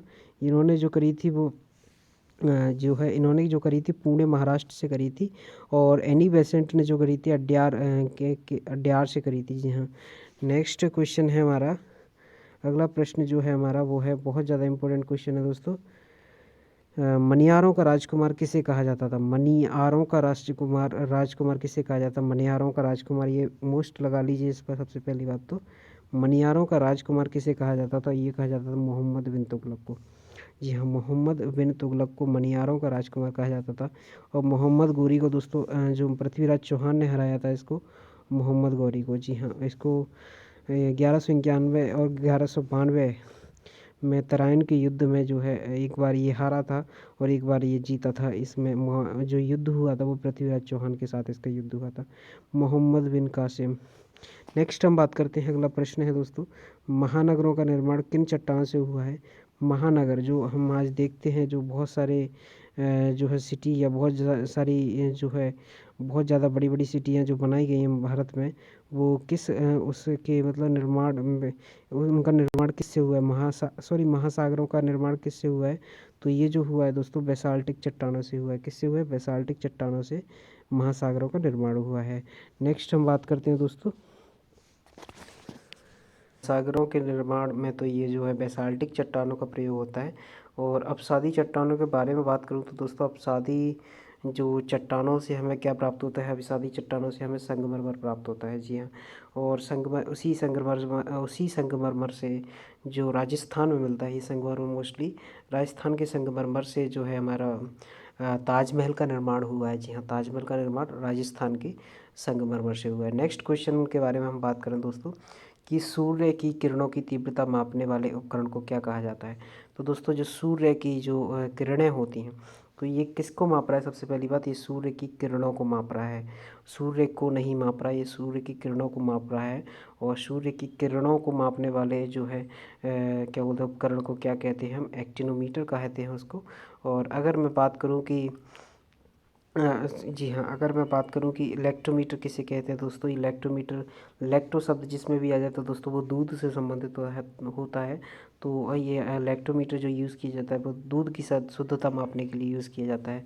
और अगर मैं बात करूँ कि पायरोमीटर किस लिए यूज़ किया जाता है, तो दोस्तों ये जो पायरोमीटर जो होता है वो बहुत ज़्यादा higher temperature maximum 6000 degree Celsius के आसपास जो टेम्परेचर होता है उसको मापने के लिए पायरोमीटर का यूज़ किया जाता है। और मैं बात करूँ कि ये पायरोमीटर जो मेनली यूज़ किया जाता है वो इसका यूज़ किया जाता है सूर्य की तीव्रता या सूर्य की जो है कि टेम्परेचर मापने के लिए इसका यूज़ किया जाता है पायरोमीटर का। नेक्स्ट हम बात करते हैं कि इलाहाबाद स्तंभ शिलालेख को किसने लिखा था? तो दोस्तों इलाहाबाद के स्तंभ शिलालेख को जो लिखा था वो लिखा था दोस्तों हरिशेन ने। जी हाँ, हरिशेन ने जो है इलाहाबाद का स्तंभ शिलालेख लिखा था। और ये दोस्तों क्वेश्चन आप मोस्ट इम्पोर्टेंट मानना।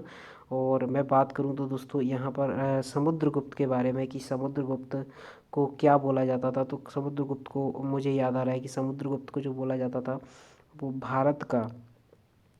भारत का सिकंदर बोला जाता था। भारत का, जी हाँ, भारत का सिकंदर, नेपोलियन, भारत का नेपोलियन बोला जाता था समुद्रगुप्त को, भारत का नेपोलियन के नाम से जाना जाता था। नेक्स्ट हम बात करते हैं कि अकबर का शिक्षक कौन था? अकबर का जो शिक्षक था, जो अकबर का जो टीचर था वो कौन था? वो मीर अब्दुल लतीफ़ था। मीर अब्दुल लतीफ़ जो था वो अकबर का टीचर था। और इसीलिए आप याद कर लीजिएगा क्योंकि ये अकबर का टीचर था और ये बहुत ज़्यादा संभावना बनती है इसको पूछने की। और मीर अब्दुल लतीफ़ जो था अकबर का टीचर था। नेक्स्ट मीर बख्शी नाम सुना हुआ लग रहा है लेकिन अभी याद नहीं आ रहा है कि ये किससे संबंधित है। नेक्स्ट हम बात करते हैं कि वितरक न्याय की संकल्पना सबसे पहले किसने दी थी? वितरक मतलब डिस्ट्रीब्यूशन जो है न्याय, डिस्ट्रीब्यूशन न्याय मतलब बराबरी का जो डिस्ट्रीब्यूशन होना चाहिए, इसकी संकल्पना जो सबसे पहले दी थी वो किसने दी थी? डिस्ट्रीब्यूशन न्याय की सबसे पहले जो संकल्पना की थी वो की थी अरस्तु ने। जी हाँ, किसने की थी? अरस्तु ने। और मैं बात करूँ प्लूटो, प्लूटो एक ग्रह का नाम भी है दोस्तों, प्लूटो। और प्लूटो ही एक उनके क्या बोलते हैं अर्थशास्त्री थे, उनका भी नाम जो है प्लूटो माना जाता है। सॉरी, सामाजिक शास्त्री थे, उनका नाम भी प्लूटो माना जाता है। नेक्स्ट हम बात करते हैं कि विश्व में रेशम का प्रचलन सर्वप्रथम किस देश में हुआ था? तो रेशम का जो सर्वप्रथम जो प्रचलन हुआ था, वो रेशम उत्पादन का जो सर्वप्रथम प्रचलन हुआ था वो चाइना में हुआ था। और अगर मैं बात करूँ दूसरे नंबर पर जो है भारत है हमारा। सबसे सर्वप्रथम की बात चल रही है यहाँ पर, तो इसलिए इसका आंसर चाइना बनेगा। रेशम का सर्वप्रथम प्रचलन जो है किस देश ने किया? और दोस्तों चाइना एक दो चीज़ों में और भी आगे चलता है, जैसे कि बहुत चीज़ों में आगे, वैसे तो मुझे जो याद आ रहा है उसका बता रहा हूँ कि गेहूँ उत्पादन में सबसे ज़्यादा आगे चाइना चलता है। जी हाँ, गेहूँ उत्पादन में। नेक्स्ट हम बात करते हैं कि सूर्य उदय का देश किसे बोला जाता है? वो बोला जाता है दोस्तों जापान को। और जी हाँ, इसको दोस्तों चाइना को कुछ बीमारी करके बोला जाता है, एग्जैक्टली याद नहीं आ रहा, अगर आपको याद आए तो बताना। अब कभी क्वेश्चन टकराएगा तो मुझे आएगा याद। नेक्स्ट हम बात करते हैं कि रोजगार गारंटी योजना को सर्वप्रथम कहाँ प्रारंभ किया गया था? रोजगार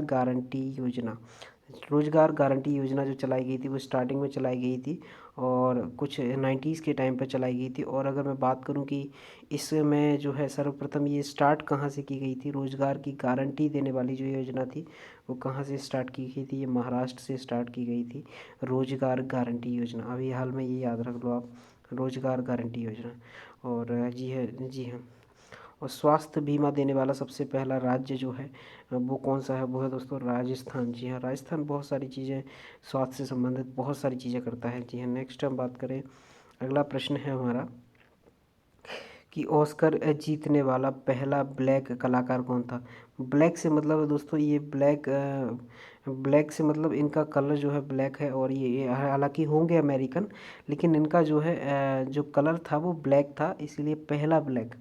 ब्लैक तो दोस्तों इंडियंस को भी बोला जाता है, मतलब ये थोड़ा ब्राउन ब्लैक होते हैं, लेकिन जो प्योर ब्लैक होते हैं वो अफ्रीकन्स, नाइजीरियन ये कह सकते हो, और बहुत सारे जो हैं अलग अलग देशों में भी मिलते हैं। तो ये यहाँ पर अमेरिका की बात चल रही है, और अमेरिका में जो ब्लैक लोग होते हैं उनकी बात चल रही है कि पहला ब्लैक कलाकार कौन था। तो दोस्तों उनका जो नाम था, ये इसीलिए याद रखना है क्योंकि ये पहले थे। ऑस्कर प्राप्त करने वाले पहले ब्लैक कलाकार जो थे वो थे सिडनी पोटियर। जी हाँ, कौन थे? सिडनी पोटियर था उनका नाम। सिडनी पोटियर जो थे वो पहले ब्लैक कलाकार थे जिन्हें ऑस्कर प्राप्त हुआ था। नेक्स्ट क्वेश्चन है हमारा, भारत में पहला इस्लामिक बैंक कहाँ पर स्थापित किया गया था? पहला इस्लामिक बैंक जो है, ये तो आपने भी नहीं सुना होगा कि पहला इस्लामिक बैंक कहाँ पर स्थापित किया गया था। तो ये इम्पोर्टेंट क्वेश्चन लगा लेना आप। पहला इस्लामिक जो बैंक स्थापित किया गया था वो कोचीन या कह लें कोच्चि में किया गया था, केरल कोच्चि में किया गया था।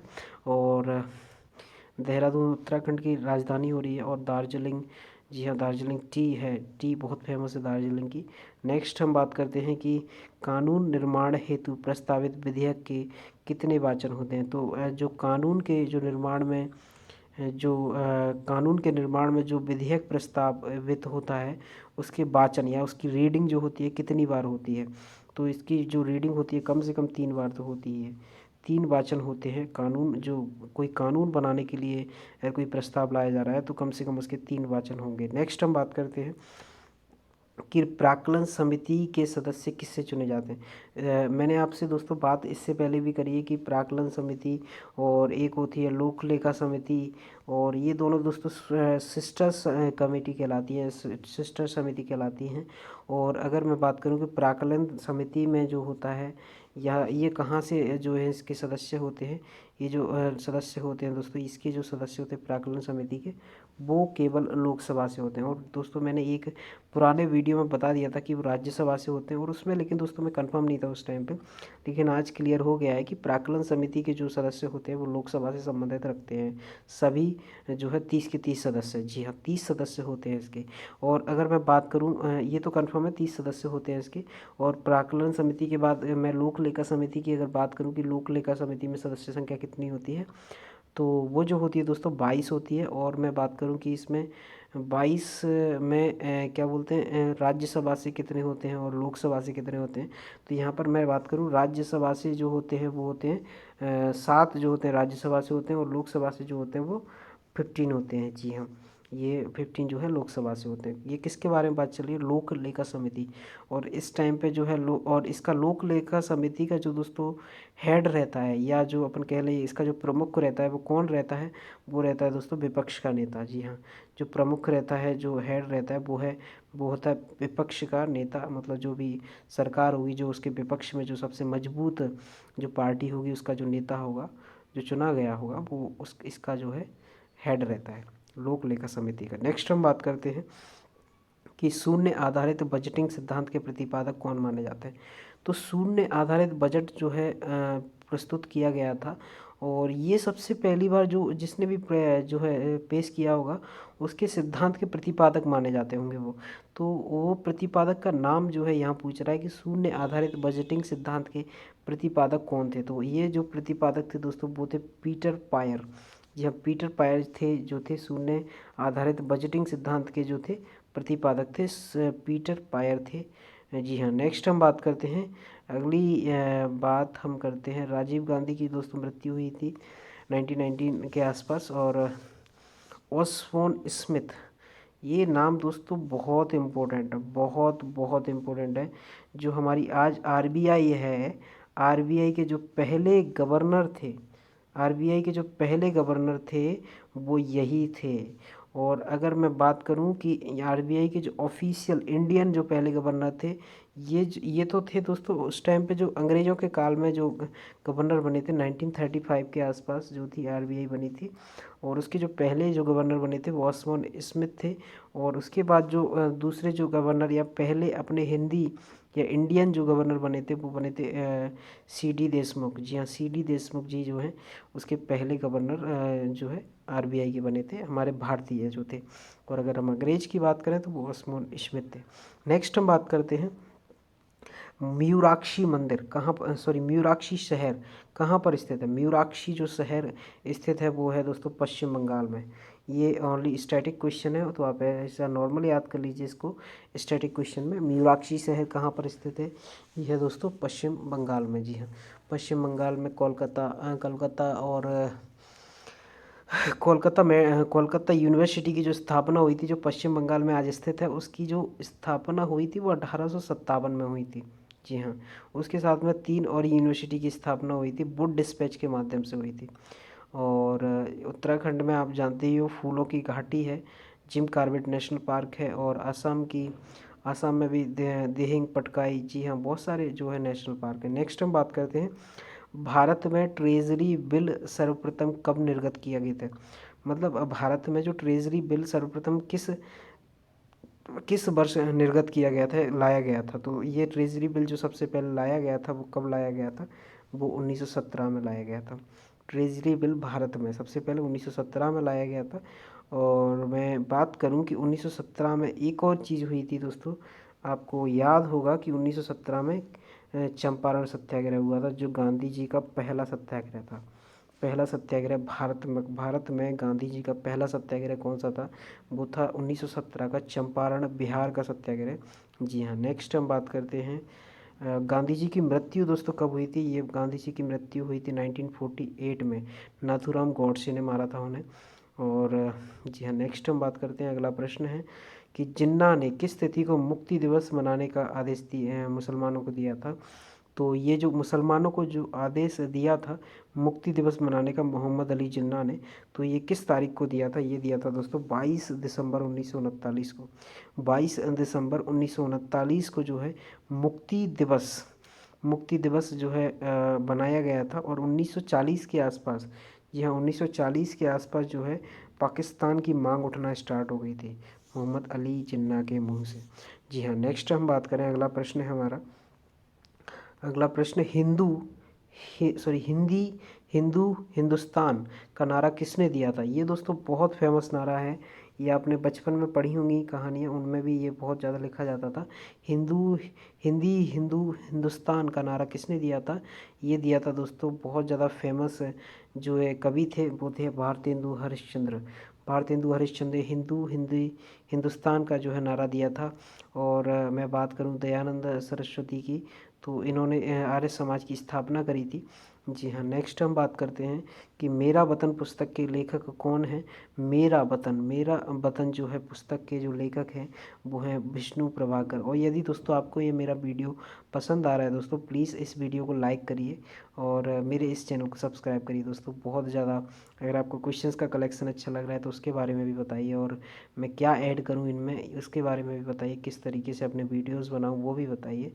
और आपके जो है कमेंट्स या जो भी आपकी सलाह होगी वो मेरे लिए बहुत उपयोगी होगी। जी हाँ, नेक्स्ट हम बात करें महादेवी वर्मा दोस्तों। ये भारत की जो आप मान लो कि जिस तरीके से सुर सामग्री कही जाती हैं अपनी लता मंगेशकर जी, इसी प्रकार से जो सॉरी कवि कवयित्री कही जाती थी वो थी महादेवी वर्मा। जी हाँ, नेक्स्ट हम बात करते हैं, अगला प्रश्न है हमारा कि बौद्ध स्थल ताम्बो मठ कहाँ पर स्थित है? ताम्बो मठ एक बौद्ध स्थल है और ये बहुत फेमस बौद्ध स्थल है। और अगर मैं बात करूँ ये कहाँ पर स्थित है, तो दोस्तों ये जो स्थित है वो है हिमाचल प्रदेश में। ताम्बो मठ कहाँ पर स्थित है? ये है हिमाचल प्रदेश में। और मैं बात करूँ हिमाचल प्रदेश में दोस्तों दलाई लामा, जी हाँ, दलाई लामा का स्थान, जो दलाई लामा रहते हैं वो कहाँ पर रहते हैं? हिमाचल प्रदेश में। और ये दोस्तों तिब्बती धर्मगुरु हैं। कौन है? तिब्बती धर्मगुरु, जो हमारे भारत में बैठकर उत्तर है, जी हाँ, हिमाचल प्रदेश से जो है क्या बोलते हैं अपनी सरकार, जो तिब्बत की सरकार है उसको चलाते हैं दलाई लामा। जी हाँ, नेक्स्ट हम बात करते हैं डाक टिकट संग्रह का शौक क्या माना जाता है? तो कोई कुछ कुछ लोग जो दोस्तों अभी तो खैर नहीं रहते डाक टिकट का किसी को संग्रह करने का कोई शौक़ नहीं है, लेकिन एक टाइम था जो पुराने ज़माने की बात चल रही है 1970 के आसपास की, कि जब डाक टिकटों का जो संग्रह करते थे उस संग्रह को या उस शौक़ को या उस चीज़ को क्या बोला जाता था इन इंग्लिश? तो उसको दोस्तों फिलाटेली बोला जाता था। फिलाटेली जो है डाक टिकट के संग्रह को बोला जाता था फिलाटेली। ये आप याद कर लीजिएगा, मोस्ट इम्पोर्टेंट है फिलाटेली। और मैं बात करूँ न्यूमिस्मेटिक क्या बोला जाता है? न्यूमिस्मेटिक किसको बोला जाता था? तो ये भी दोस्तों पुराने ज़माने में होता है, हालांकि अब भी करते होंगे लोग, लेकिन अब इतना ज़्यादा नहीं होता है, लेकिन पुराने ज़माने में बहुत ज़्यादा होता था। तो ये सिक्कों के या कॉइन्स के संग्रह को जो है इसको न्यूमेनेटिक्स बोला जाता है। नेक्स्ट हम बात करते हैं स्टाम्पेटोलॉजी, तो ये कंफ्यूज करने के लिए लिखा गया, लेकिन आप फिलेटली याद रखना डाक टिकट के संग्रह को। नेक्स्ट हम बात करें इंस्टीट्यूट ऑफ लाइफ साइंस कहाँ पर स्थित है? इंस्टीट्यूट ऑफ लाइफ साइंस जो स्थित है ये कहाँ पर स्थित है? ये स्थित है दोस्तों भुवनेश्वर उड़ीसा में। जी हाँ, ये आप याद कर लीजिएगा, इंस्टीट्यूट ऑफ लाइफ साइंस कहाँ पर स्थित है? ये स्टैटिक क्वेश्चन है, ये है भुवनेश्वर में स्थित है। जी हाँ, common civil code article number 44 कहाँ पर लागू है पूरे भारत में? वो है गोवा राज्य। जी हाँ, नेक्स्ट हम बात करते हैं, अगला हमारा इंदिरा गांधी जो है आप कह सकते हो इंदिरा गांधी संग्रहालय, यहाँ म्यूजियम कह सकते हो, इंदिरा गांधी म्यूजियम जो कहाँ पर स्थित है? ये है भोपाल में। कहाँ पर स्थित है? ये है भोपाल में। नेक्स्ट हम बात करते हैं कि स्टेनलेस स्टील के आविष्कारक किसे माना जाता है? मोस्ट इम्पोर्टेंट क्वेश्चन में है कि स्टेनलेस स्टील के संस्थापक किसे माना जाता है? स्टेनलेस स्टील के जो संस्थापक माने जाते हैं वो हैरी ब्रियरले माने जाते हैं। ब्रियरले को माना जाता है। जोसेफ बियरले कंफ्यूज करेंगे, लेकिन हैरी बियरले उसका आंसर है, स्टेनलेस स्टील के आविष्कारक। जी हाँ, नेक्स्ट हम बात करते हैं चांद बीबी का विवाह किससे हुआ था? चांद बीवी जो थी वो जी हाँ, इनका जो विवाह हुआ था वो किस शासक या किससे हुआ था? तो दोस्तों चांद बीवी का जो विवाह हुआ था वो हुआ था अपना आदिल शाह से। जी हाँ, आदिल शाह से जो है विवाह हुआ था चांद बीवी का। और मैं अगर बात करूं दोस्तों, एक और चीज़ याद आ रही, अल्तुनिया के नाम से मुझे याद आ रहा है कि अल्तुनिया से किसका विवाह हुआ था? अल्तुनिया से रजिया सुल्तान का विवाह हुआ था। अल्तुनिया से किसका विवाह हुआ था? रजिया सुल्तान, जो एकमात्र दिल्ली सल्तनत पर बैठने वाली एकमात्र महिला शासिका कह सकते हो, वो कौन थी, वो थी रजिया सुल्तान। और इनका जो विवाह हुआ था ये हुआ था अल्तुनिया के साथ में। और अगर मैं बात करूँ ये किसकी बेटी थी, ये इल्तुतमिश की बेटी थी। किसकी थी? इल्तुतमिश की बेटी थी रजिया सुल्तान। जी हाँ, नेक्स्ट हम बात करते हैं। इन्होंने शासन किया था दोस्तों, 4-6 साल शासन किया था। उसके बाद जो इसके अंडर में जो इसके राज दरबारी थे या जो भी लोग थे, उन्होंने इसका विरोध किया और इसको मरवाने के लिए पूरी कोशिश करी। तो इस तरीके से इनकी खात्मा हुआ था। नेक्स्ट हम बात करते हैं तेरह ताली। तेरह ताली किस राज्य का प्रमुख लोक नृत्य है? तेरह ताली ये बहुत फेमस है, ये बहुत परीक्षा में पूछा गया प्रश्न है कि तेरह ताली किस राज्य का लोक नृत्य है। तो ये लोक नृत्य है, ये किस राज्य का तेरह ताली? ये तेरह ताली है राजस्थान का। राजस्थान का जो है लोक नृत्य है तेरह ताली। और जम्मू कश्मीर का जो कौन सा है, जम्मू कश्मीर का लोक नृत्य कौन सा है? छऊ। छऊ जो है जम्मू कश्मीर का लोक नृत्य है। और यक्षगान जो है कर्नाटक का रहता है, आप भी जानते हो ये। और अगर मैं बात करूँ गरबा, गरबा कहाँ का रहता है? गरबा जो रहता है वो गुजरात का रहता है। और जी हाँ, इसी तरीके से नेक्स्ट हम बात करते हैं विश्व साक्षरता दिवस किस तिथि को मनाया जाता है? विश्व साक्षरता दिवस जो मनाया जाता है वो मनाया जाता है हमारा 8 सितंबर को। जी हाँ, 8 सितंबर को जो है विश्व साक्षरता दिवस मनाया जाता है भारत का। सॉरी, भारत में नहीं, हर जगह मनाया जाता है विश्व साक्षरता दिवस। या वर्ल्ड लिटरेसी डे कब मनाया जाता है? ये मनाया जाता है 8 सितंबर को। नेक्स्ट हम बात करते हैं कि अगला प्रश्न है हमारा यूरोपीय संसद का प्रथम संसदीय चुनाव किस वर्ष हुआ था? यूरोपीय संसद का जो पहला संसदीय चुनाव, यूरोप में जो संसद है, यूरोपीय यूनियन कह लो, यूरोपीय यूनियन का संसद का जो प्रथम बार जो चुनाव हुआ था वो सबसे पहली बार कब हुआ था? ये वो हुआ था 1979 में। जी हाँ, यूरोपीय संसद का पहला संसदीय चुनाव 1979 में हुआ था। जी हाँ, 1984 से मुझे याद आ रहा है दोस्तों, 1984 में जो है भोपाल गैस त्रासदी हुई थी। 2 से 3 दिसंबर के रात में हुई थी। यूनियन कार्बाइड जो थी कंपनी का नाम था, कंपनी का नाम कौन सा था? यूनियन कार्बाइड कंपनी थी। और कौन सी गैस का रिसाव हुआ था? वो हुआ था मिथाइल आइसोसाइनाइड का। जी हाँ, नेक्स्ट प्रश्न हम बात करते हैं, अगले प्रश्न के बारे में हम बात करते हैं। और दोस्तों गोवा, गोवा भारत का राज्य कब बना था? गोवा भारत का राज्य जो बना था 1961 में बना था, जब यहाँ से पुर्तगालियों का जो है भगाया गया था, पुर्तगालियों को निकाला गया था। उसमें हमारा उस टाइम पे हमारे गोवा भारत का ऑफिशियली राज्य बना था। नेक्स्ट हम बात करते हैं सार्क। सार्क कृषि केंद्र कहाँ पर स्थित है? सार्क जो है कृषि केंद्र जो स्थित है वो कहाँ पर स्थित है? सार्क का कृषि केंद्र कहाँ पर स्थित है? ये है ढाका। ढाका क्या है? ढाका जो है बांग्लादेश की राजधानी है ढाका। और पाकिस्तान की राजधानी दोस्तों इस्लामाबाद है अपनी, ये आप जानते ही होंगे। नेपाल की जो है काठमांडू है। नेक्स्ट हम बात करते हैं, अगला प्रश्न है कि सल्तनत काल में सदका क्या था? सदका जो था वो सल्तनत काल, जब दिल्ली सल्तनत काल चलता था उस टाइम पे एक शब्द यूज़ होता था सदका। सदका मतलब क्या होता है सदका का? तो ये जो सदका सदका लेना या सदका देना, तो ये किससे संबंधित हुआ करता था? तो दोस्तों ये धार्मिक कर होता था। सदका क्या होता था? एक धार्मिक कर होता था दिल्ली सल्तनत काल में। जी हाँ, नेक्स्ट अगला प्रश्न हम बात करते हैं सन्यासी विद्रोह। सन्यासी विद्रोह जो हुआ था वो कहाँ पर हुआ था? सन्यासी विद्रोह जो हुआ था वो हुआ था मतलब बंगाल में। जी हाँ, बंगाल में जो है सन्यासी विद्रोह हुआ था। और जी हाँ, बिरसा मुंडा जो थे वो झारखंड से संबंधित थे। जी हाँ, जिन्होंने जी हाँ, नेक्स्ट हम बात करते हैं, अगला प्रश्न है हमारा पैन नंबर देने की संस्तुति किस समिति ने की थी? जो आज हम अपने घर के एड्रेस में पिन नंबर या pan number, sorry pan number, sorry pin number नहीं, पैन नंबर, जो हम परमानेंट अकाउंट नंबर लिख के देते हैं, जो हम टैक्स या किसी भी चीज़ के कलेक्शन के लिए जो काम आता है, वो पैन नंबर, पैन कार्ड बोलते हैं हम अपनी लोकल भाषा में। पैन कार्ड देने की संस्तुति सबसे पहले किस जो है समिति के सिफारिश पर की गई थी? तो ये कौन सी समिति थी? ये आप याद रख लीजिएगा, मोस्ट इम्पोर्टेंट क्वेश्चन है ये कि पैन नंबर की संस्तुति किस समिति ने की थी? तो वो की थी महावीर त्यागी समिति ने। महावीर त्यागी समिति की सिफारिश पर ही हमारे भारत में पैन नंबर का प्रावधान स्टार्ट हुआ था। नेक्स्ट हम बात करते हैं आसियान दिवस किस तिथि को मनाया जाता है? तो ये आसियान जो दिवस मनाया जाता है वो मनाया जाता है 8 अगस्त। जी हाँ, 8 अगस्त को मनाया जाता है आसियान दिवस। 8 अगस्त से मुझे एक बात और याद आ रही है कि 8 अगस्त 1942 को भारत छोड़ो आंदोलन गांधी जी ने जो है स्टार्ट किया था 8 अगस्त 1942 को। जी हाँ। नेक्स्ट हम बात करते हैं 5 सितंबर जो है शिक्षा दिवस मनाया जाता है। 5 सितंबर शिक्षा दिवस नहीं यार, कुछ और मनाया जाता है, ये आई कांट रिमेम्बर। नेक्स्ट हम बात करते हैं, अगला प्रश्न है हमारा कि कथा सरित सागर पुस्तक की रचयिता कौन है।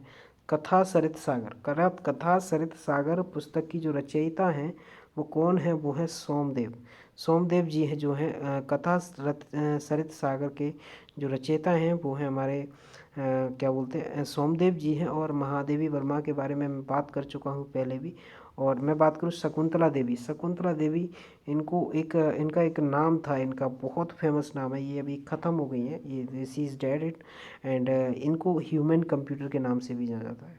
किसके नाम से जाना जाता है, ह्यूमन कंप्यूटर के नाम से भी जाना जाता है शकुंतला देवी जी को। जी हाँ। नेक्स्ट हम बात करते हैं, अगला प्रश्न है हमारा श्वेत कोयला किसे कहा जाता है। श्वेत कोयला मतलब वाइट कोल के नाम से किस खनिज को जाना जाता है, वाइट कोल के नाम से किस खनिज को जाना जाता है, तो दोस्तों वो जाना जाता है जल विद्युत को। जो जल से हम विद्युत बनाते हैं, जो हाइड्रो पावर प्लांट लगाए जाते हैं, वो किस मतलब उनके लिए जो ईंधन के रूप में जो कार्य करता है। जी हाँ, ईंधन के रूप में जो कार्य करता है वो कार्य करता है जल। तो उसी को श्वेत कोयला बोला जा रहा है यहाँ पर। श्वेत कोयला किसे कहा जाता है, तो वो कहा जाता है दोस्तों जल को। जी हाँ। नेक्स्ट हम बात करते हैं, और ये काला पेट्रोल बोला जाता है पेट्रोलियम को दोस्तों, सॉरी काला सोना या कुछ बोल सकते हो आप, तो ये कुछ बोला जाता है पेट्रोलियम को, I can't remember but I think one think is कुछ तो बोला जाता था, याद नहीं आ रहा है। नेक्स्ट हम बात करते हैं दिल्ली हाई कोर्ट की पहली महिला मुख्य न्यायाधीश कौन थी। दिल्ली हाई कोर्ट, ये इम्पोर्टेंट क्वेश्चन है कि दिल्ली हाई कोर्ट सबसे पहली बात एक सॉरी दो यूटी हैं जिनके पास खुद का एक अपना हाई कोर्ट है। तो वो कौन कौन सी यूटी हैं दोस्तों, वो है दोस्तों दिल्ली और एक चंडीगढ़।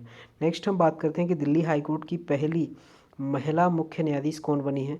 तो दिल्ली हाई कोर्ट की जो पहली महिला मुख्य न्यायाधीश जो बनी है वो बनी है दोस्तों गोरला रोहिणी। जी हाँ, गोरला रोहिणी जी थी, वो थी दिल्ली हाई कोर्ट की पहली मुख्य न्यायाधीश। जी हाँ। नेक्स्ट हम बात करते हैं, अगला प्रश्न है हमारा उच्च न्यायालय के अधिकार क्षेत्र को बढ़ाने या घटाने का अधिकार किसके पास होता है।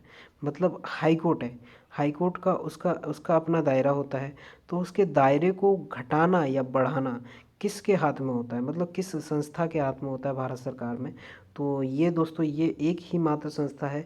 हाई कोर्ट क्या है, हाई कोर्ट तो बहुत छोटी चीज़ हो गई।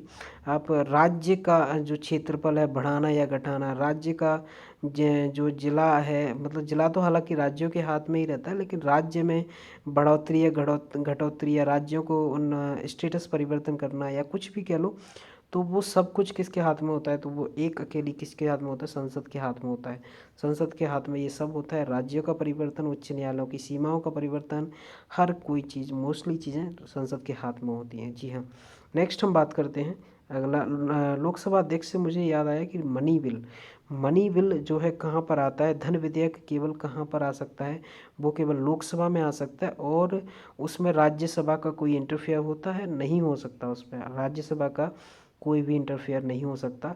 और ऑल इंडिया सर्विसेज को जो है स्टार्ट किया जाता है वो किस सदन के द्वारा किया जा सकता है, ऑल इंडिया सर्विसेज को जो ये स्टार्ट किया जाता है वो किया जाता है हमेशा राज्यसभा में। जी हाँ, कहाँ पर किया जाता है, राज्यसभा में जो है ऑल इंडिया सर्विसेज को स्टार्ट करने का एकमात्र जगह वो है राज्यसभा, लोकसभा में नहीं की जा सकती।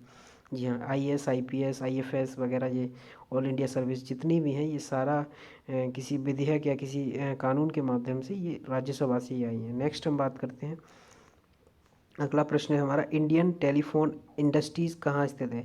Indian telephone industry ITI, ITI कह लो इसको, इंडियन टेलीफोन इंडस्ट्रीज़ कहाँ पर स्थित है। ये स्थित है दोस्तों, आपको सिंपल आपको नॉर्मल में याद करना पड़ेगा ये प्रश्न, ये स्टैटिक क्वेश्चन है तो ये आप याद कर लीजिए, बेंगलुरु में। आईटीआई इंडियन टेलीफोन इंडस्ट्रीज़ कहाँ स्थित है, ये स्थित है बेंगलुरु में स्थित है इंडियन टेलीफोन इंडस्ट्री। जी हाँ। अब मैं बात करूं कि अगला हमारा है, नेक्स्ट हमारा है अगला, जी हाँ रायबरेली। कुछ याद करने की कोशिश कर रहा था, आपको कुछ बता पाऊँ। विश्व बैंक का पहला महानिदेशक कौन था?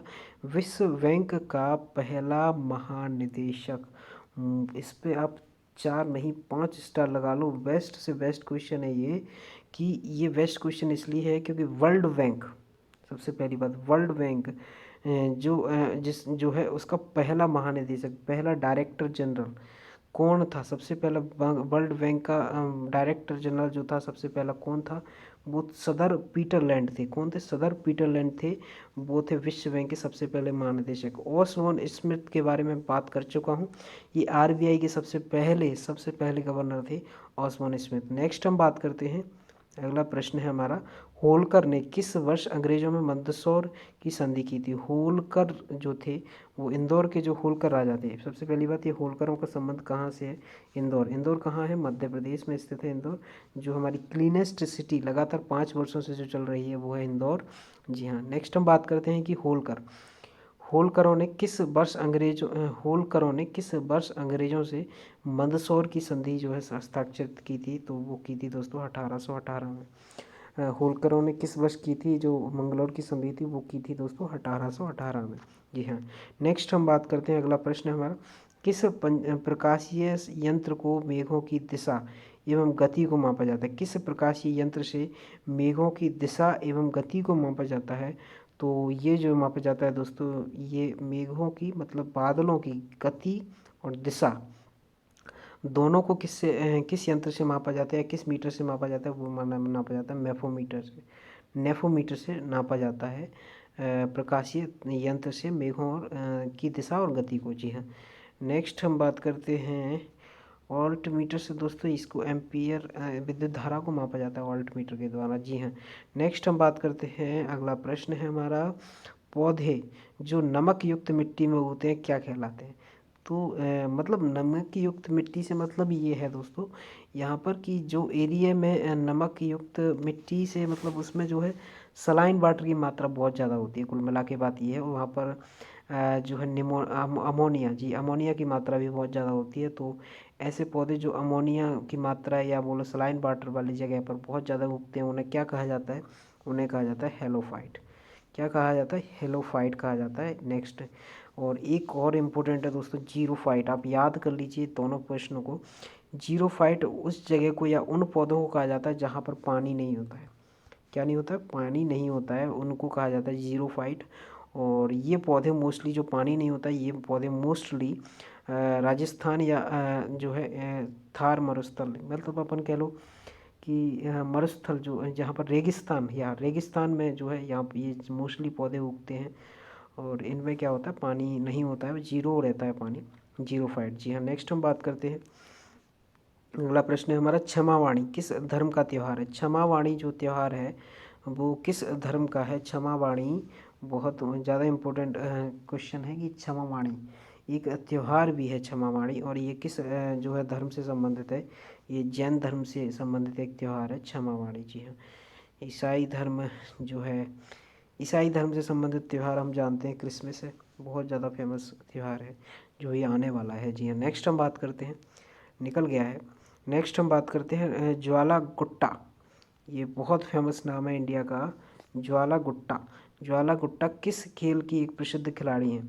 ज्वाला गुट्टा का संबंध किस खेल से है? ये भी आता है कि ज्वाला गुट्टा का संबंध किस खेल से है? तो दोस्तों उनका जो संबंध है वो बैडमिंटन से संबंध है। और मैं बात करूँ टेनिस, हॉकी, हॉकी में हमारी इंडिया में टीम जो चलती है मेंस में, मनप्रीत सिंह आपने नाम सुने होंगे, और फुटबॉल भी चलता है। जी हाँ। जी हाँ। नेक्स्ट हम बात करते हैं, एक सेकेंड एक सेकेंड एक सेकेंड एक सेकेंड अगला प्रश्न है हमारा दोस्तों कि man of blood and iron के नाम से किन्हें जाना जाता है? Man of blood and iron के नाम से जो जाना जाता है, जो जिन्हें जाना जाता है वो है हमारे ऑटो हॉर्न बिस्मार्क। जी हाँ। ऑटो हॉर्न बिस्मार्क जो है man of blood and iron के नाम से जाना जाता है। और आयरन मैन ऑफ इंडिया किसे कहा जाता है, ये भी आप भी जानते होंगे, सरदार पटेल को कहा जाता है आयरन मैन ऑफ इंडिया। जी हाँ, इन्हें यूनिटी स्टैचू ऑफ यूनिटी जो है अहमदाबाद में बनी है, इन्हीं के नाम पर बनी है, सरदार पटेल के। नेक्स्ट हम बात करते हैं राज्य स्तर पर बैट किस कर के स्थान पर लागू किया गया था। राज्य स्तर पर जो बैट लगाया जाता है वो किस कर के जगह लगाया जाता है, वो लगाया जाता है बिक्री कर की जगह। बिक्री कर जो केंद्र सरकार जो बिक्री कर या सेलिंग टैक्स जो लगाती है, उसकी जगह जो राज्यों में जो लगाया जाता है वो क्या लगाया जाता है, वो लगाया जाता है बैट। यह बैट। नेक्स्ट हम बात करते हैं सफलतापूर्वक बैट को सर्वप्रथम लागू करने वाला देश कौन सा था। सफलतापूर्वक जो मतलब सबसे पहली बार जिसने वैट लगाया था, जिसको वैट ने लागू किया था, वो कौन सा देश था, तो वो था दोस्तों फ्रांस। जी हाँ, फ्रांस जो था वो सबसे पहला देश था जिसने वैट को लगाया था। जी हाँ, नेक्स्ट हम बात करते हैं, अगला प्रश्न है हमारा, किस युद्ध को जीतने के पश्चात शेर शाह ने दिल्ली में अफगान सत्ता की स्थापना की थी। तो शेरशाह सूरी ने, जो शेरशाह सूरी था अपना, शेरशाह सूरी ने ने दिल्ली में अफगान सत्ता का जो संस्थापना की थी, वो किस युद्ध के बाद की थी, ये की थी दोस्तों चौसा के युद्ध के बाद।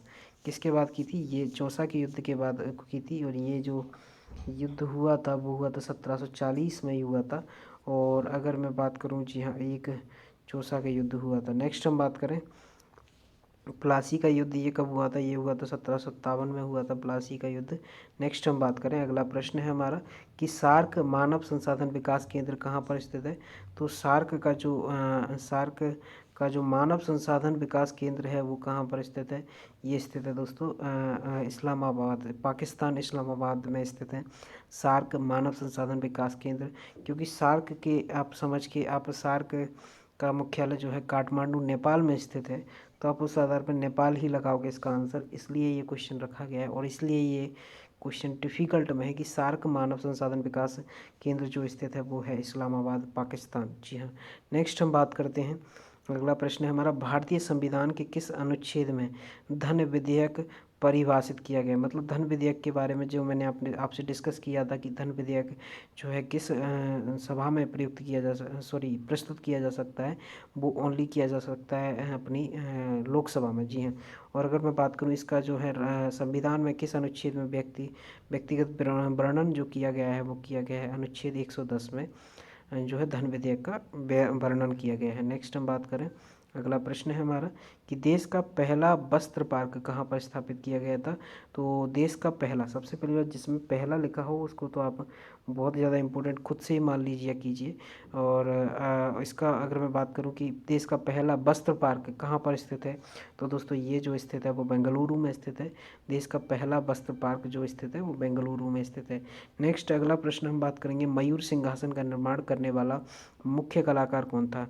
मयूर सिंहासन, जी हाँ, मयूर सिंहासन का जो है निर्माण करने वाला जो मुख्य कलाकार था वो कौन था, वो था बेबादल खां। जी हाँ, कौन था, बेबादल खां था मयूर सिंहासन का जो है मुख्य कलाकार। जी हाँ, मयूर सिंहासन का निर्माण करने वाला मुख्य कलाकार कौन था, बेबादल खां था। जी हाँ, नेक्स्ट हम बात करें, अगला प्रश्न है व्यावसायिक कर किसके द्वारा लगाया जाता है। तो व्यावसायिक कर जो लगाया जाता है वो लगाया जाता है दोस्तों राज्य सरकार के द्वारा। व्यावसायिक कर जो लगाया जाता है वो किसके द्वारा लगाया जाता है, राज्य सरकारों के द्वारा व्यावसायिक कर लगाया जाता है। जी हाँ, बहुत इंपॉर्टेंट क्वेश्चन है ये भी, व्यावसायिक कर। अगला प्रश्न है हमारा, चंद्रप्रभा। चंद्रप्रभा राष्ट्रीय वन्यजीव अभयारण्य किस राज्य में स्थित है। चंद्रप्रभा राष्ट्रीय वन्यजीव अभयारण्य किस राज्य में स्थित है, तो ये है दोस्तों उत्तर प्रदेश। और मैं बात करूँ उत्तर प्रदेश में अगर मैं नेशनल पार्क की बात करूँ कि उत्तर प्रदेश में कौन सा नेशनल पार्क स्थित है, एकमात्र नेशनल पार्क है दोस्तों उत्तर प्रदेश में, वो है दुधवा। दुधवा नेशनल पार्क जो है ये है उत्तर प्रदेश में। जी हाँ, नेक्स्ट हम बात करते हैं अगला, मध्य प्रदेश में तो बहुत सारे हैं, छत्तीसगढ़ में भी काफ़ी हैं। छत्तीसगढ़ में जो अभी लेटेस्ट बना था गुरु घासीदास नेशनल पार्क बना था। और अगली बात हम करें तो आर्थिक उदारीकरण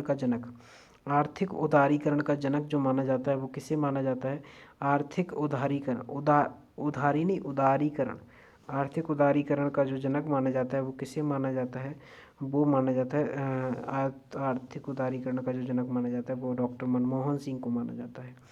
डॉक्टर मनमोहन सिंह को आर्थिक उदारीकरण का जनक माना जाता है। नेक्स्ट अगला प्रश्न हम बात करेंगे कि भूमध्य सागर की सीमा कितने महाद्वीपों को छूती है? भूमध्य सागर की जो सीमा है वो कितने महाद्वीपों को छूती है? ना कि देश के बारे में बात नहीं कर रहा है ये बात कर रहा है कि महाद्वीप, कितने महाद्वीप हैं जिनको भूमध्य सागर की सीमा जो है छूती है? वो है ओनली 3 महाद्वीप हैं भूमध्य सागर की सीमा जिन्हें छूती है।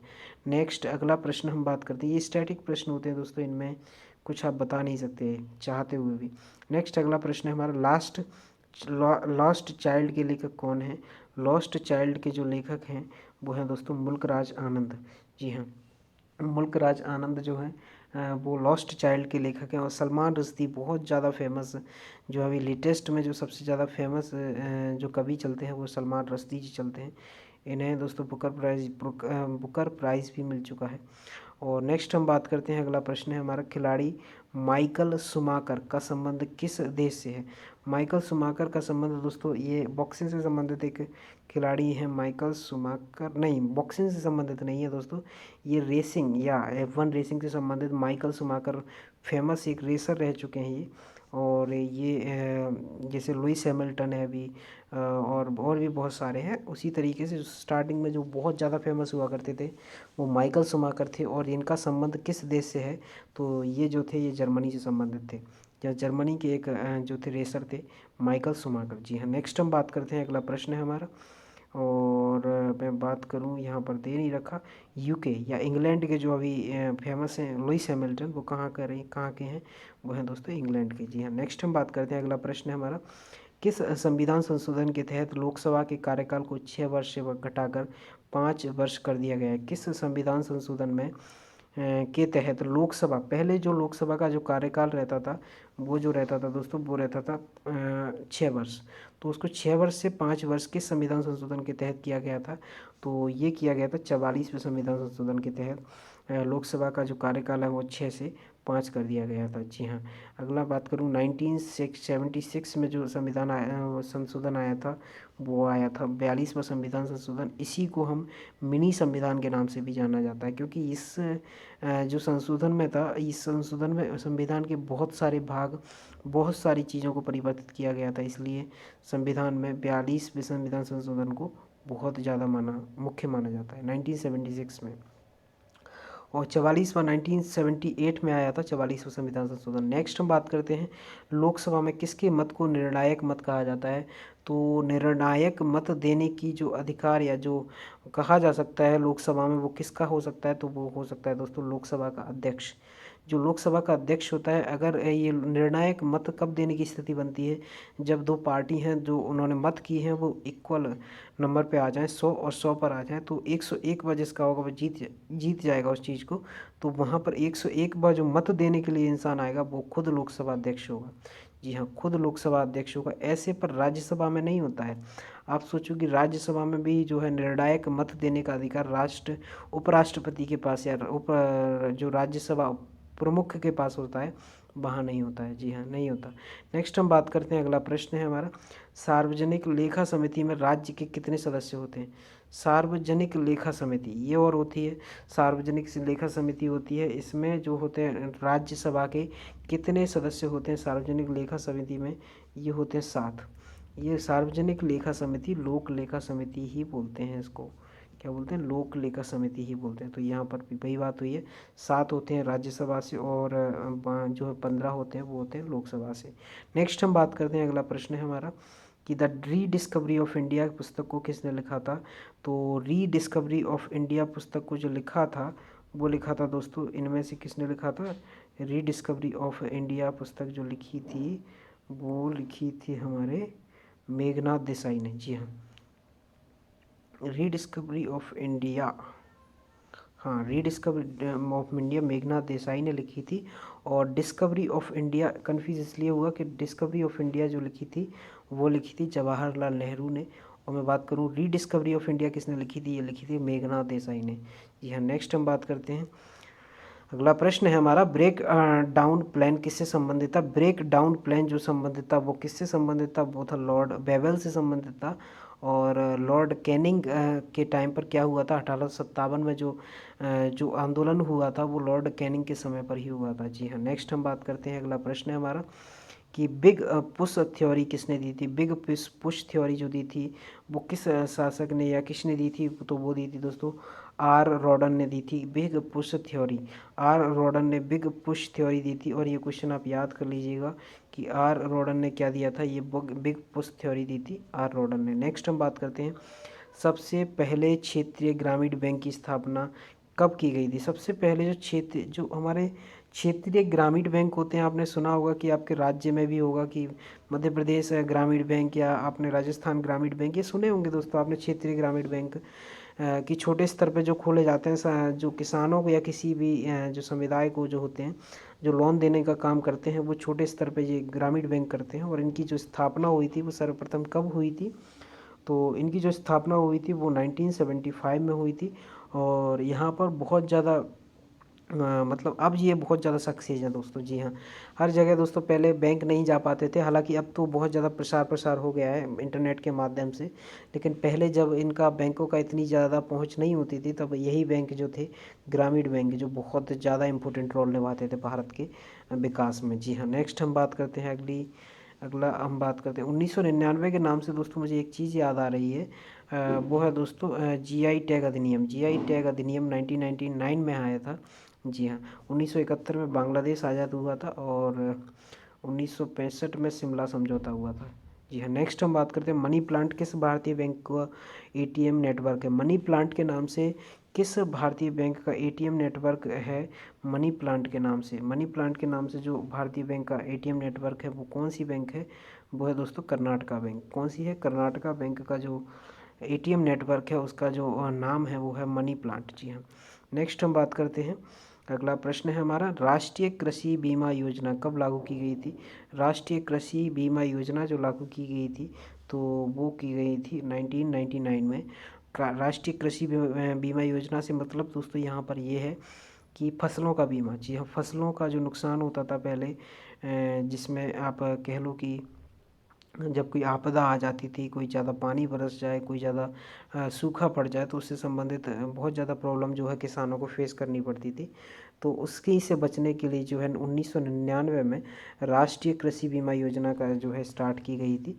तो ये 1999 में तब स्टार्ट की गई थी। नेक्स्ट हम बात करें अगला प्रश्न है हमारा अगला प्रश्न है हमारा कि पहला यूआईडी कार्ड किस राज्य में जारी किया गया था। यूआईडी का मतलब दोस्तों आधार कार्ड के बारे में बात चल रही है। आधार कार्ड, सबसे पहला आधार कार्ड किस राज्य में जारी किया गया था, तो सबसे पहला जो आधार कार्ड राज्य में जारी किया गया था वो था महाराष्ट्र। जी, महाराष्ट्र राज्य में सबसे पहला आधार कार्ड जारी किया गया था। अगला प्रश्न है हमारा कि हवाई द्वीप को हवाई द्वीप की खोज जो है किसने की थी, तो हवाई द्वीप की जो खोज की थी वो की थी जेम्स कुक ने। और इस क्वेश्चन को आप इम्पोर्टेंट मान लीजिएगा क्योंकि जेम्स कुक के बारे में बहुत कम जो है देखने को मिलता है। और यहाँ पर मैं बात करूँ हवाई द्वीप जो है जी हमारा क्या बोलते हैं, जी हवाई द्वीप अंडमान निकोबार साइड स्थित है। नेक्स्ट अगला प्रश्न हम बात करते हैं विश्व प्रसिद्ध उलंग चाय कहाँ पैदा की जाती है। विश्व की प्रसिद्ध उलंग चाय जो है कहाँ पर पैदा की जाती है। उलंग उलंग एक चाय का नाम है और ये कहाँ पर सबसे ज़्यादा पैदा की जाती है, ये की जाती है ताइवान में जो है सबसे ज़्यादा पैदा की जाती है उलंग चाय। नेक्स्ट हम अगला प्रश्न हम बात करते हैं ये दोस्तों इंपॉर्टेंट क्वेश्चन आप लगा लीजिए, बहुत इंपॉर्टेंट क्वेश्चन है ये। अगला प्रश्न है हमारा धूम्रपान पर प्रतिबंध लगाने वाला विश्व का पहला देश कौन सा था। धूम्रपान पर जो है अपना कह लो आप कि प्रतिबंध जो सबसे सर्वप्रथम जो प्रतिबंध जो धूम्रपान पर लगाया था वो किस देश ने लगाया था, वो लगाया था भूटान ने। यह भूटान देश ने सबसे पहले धूम्रपान पर प्रतिबंध लगाया था। अगला प्रश्न है हमारा गोल्ड पर्वत कहाँ पर स्थित है। गोल्ड पर्वत जो स्थित है मतलब सोने का पर्वत कह लो आप, सोने का पर्वत कहाँ पर स्थित है, ये है अमेरिका राज्य में स्थित, अमेरिका राज्य नहीं देश में स्थित है। और गोल्ड पर्वत के नाम से फेमस है ये जगह। नेक्स्ट हम बात करते हैं जापान की, तो हम जानते हैं न्यूजीलैंड जो है ऑस्ट्रेलिया के पास में स्थित है एक देश है। और ब्राज़ील जो है अपना जो है साउथ अमेरिका में स्थित एक देश है। नेक्स्ट हम बात करते हैं नेहरू पर्वतारोहण संस्थान किस राज्य में स्थित है। नेहरू पर्वतारोहण जो हमारे माउंटेन्स पे चढ़ने का जो ट्रेनिंग या इंस्टीट्यूट जो स्थित है वो कहाँ पर स्थित है, वो उत्तराखंड में स्थित है। जी हाँ, उत्तराखंड में स्थित है नेहरू पर्वतारोहण संस्थान। स्थित है? उत्तराखंड। नेक्स्ट अगला प्रश्न हम बात करेंगे कि निम्नलिखित में से किस संग्रहालय को भारत ब्रिटिश वास्तुकला का बेहतरीन नमूना माना जाता है और जिसे राज का ताज भी कहा जाता है? मतलब कौन सी ऐसी जो है विरासत है या जो कौन सी ऐसी जो बिल्डिंग है या वास्तुकला है जिसका एक बेहतरीन नमूना है और इसे एक अन्य नाम से राज के ताज के नाम से भी बहुत ज़्यादा फेमस माना जाता है। तो ये कौन सी जगह है? तो दोस्तों ये है विक्टोरिया मेमोरियल हॉल। यह विक्टोरिया मेमोरियल हॉल को जो है राज के ताज के नाम से भी जाना जाता है। ये प्रश्न आप बहुत इंपॉर्टेंट लगा लीजिए। सालार जंग म्यूज़ियम हैदराबाद में स्थित है। ये नेशनल म्यूज़ियम नई दिल्ली में स्थित है और ये सही है सारे। नेक्स्ट अगला प्रश्न है हमारा कि गोपाल कृष्ण गोखले जिन्हें महात्मा गांधी के राजनीतिक गुरु के रूप में भी माना जाता है। गोपाल कृष्ण गोखले राजनीतिक गुरु महात्मा गांधी के, और इन्होंने सन 1905 में की स्थापना की थी। सन 1905 में किसकी स्थापना की थी? गोपाल कृष्ण गोखले ने ये जो स्थापना की थी ये की थी, जी हाँ, ये जो इंडियन एसोसिएशन की स्थापना जो है महात्मा गांधी के राजनीतिक गुरु ने सन 1905 में की स्थापना की थी। ये स्थापना की थी भारत सेवक इंडियन एसोसिएशन, जी हाँ, इंडियन एसोसिएशन की स्थापना की थी। अगले क्वेश्चन हम बात कर लेते हैं कि रेलवे की कपूरथला स्थित रेल कोच फैक्ट्री द्वारा विकसित अल्प लागत वाले प्रोटोटाइप वेंटिलेटर का नाम क्या था? रेलवे की कपूरथला की एक फैक्ट्री है, कपूरथला पंजाब में एक फैक्ट्री है जिसमें एक अल्प लागत वाले प्रोटोटाइप वेंटिलेटर का निर्माण किया गया था। उसका जो नाम क्या था? उसका वेंटिलेटर का जो नाम था वो था जीवन। जीवन के नाम से फेमस वो वेंटिलेटर था।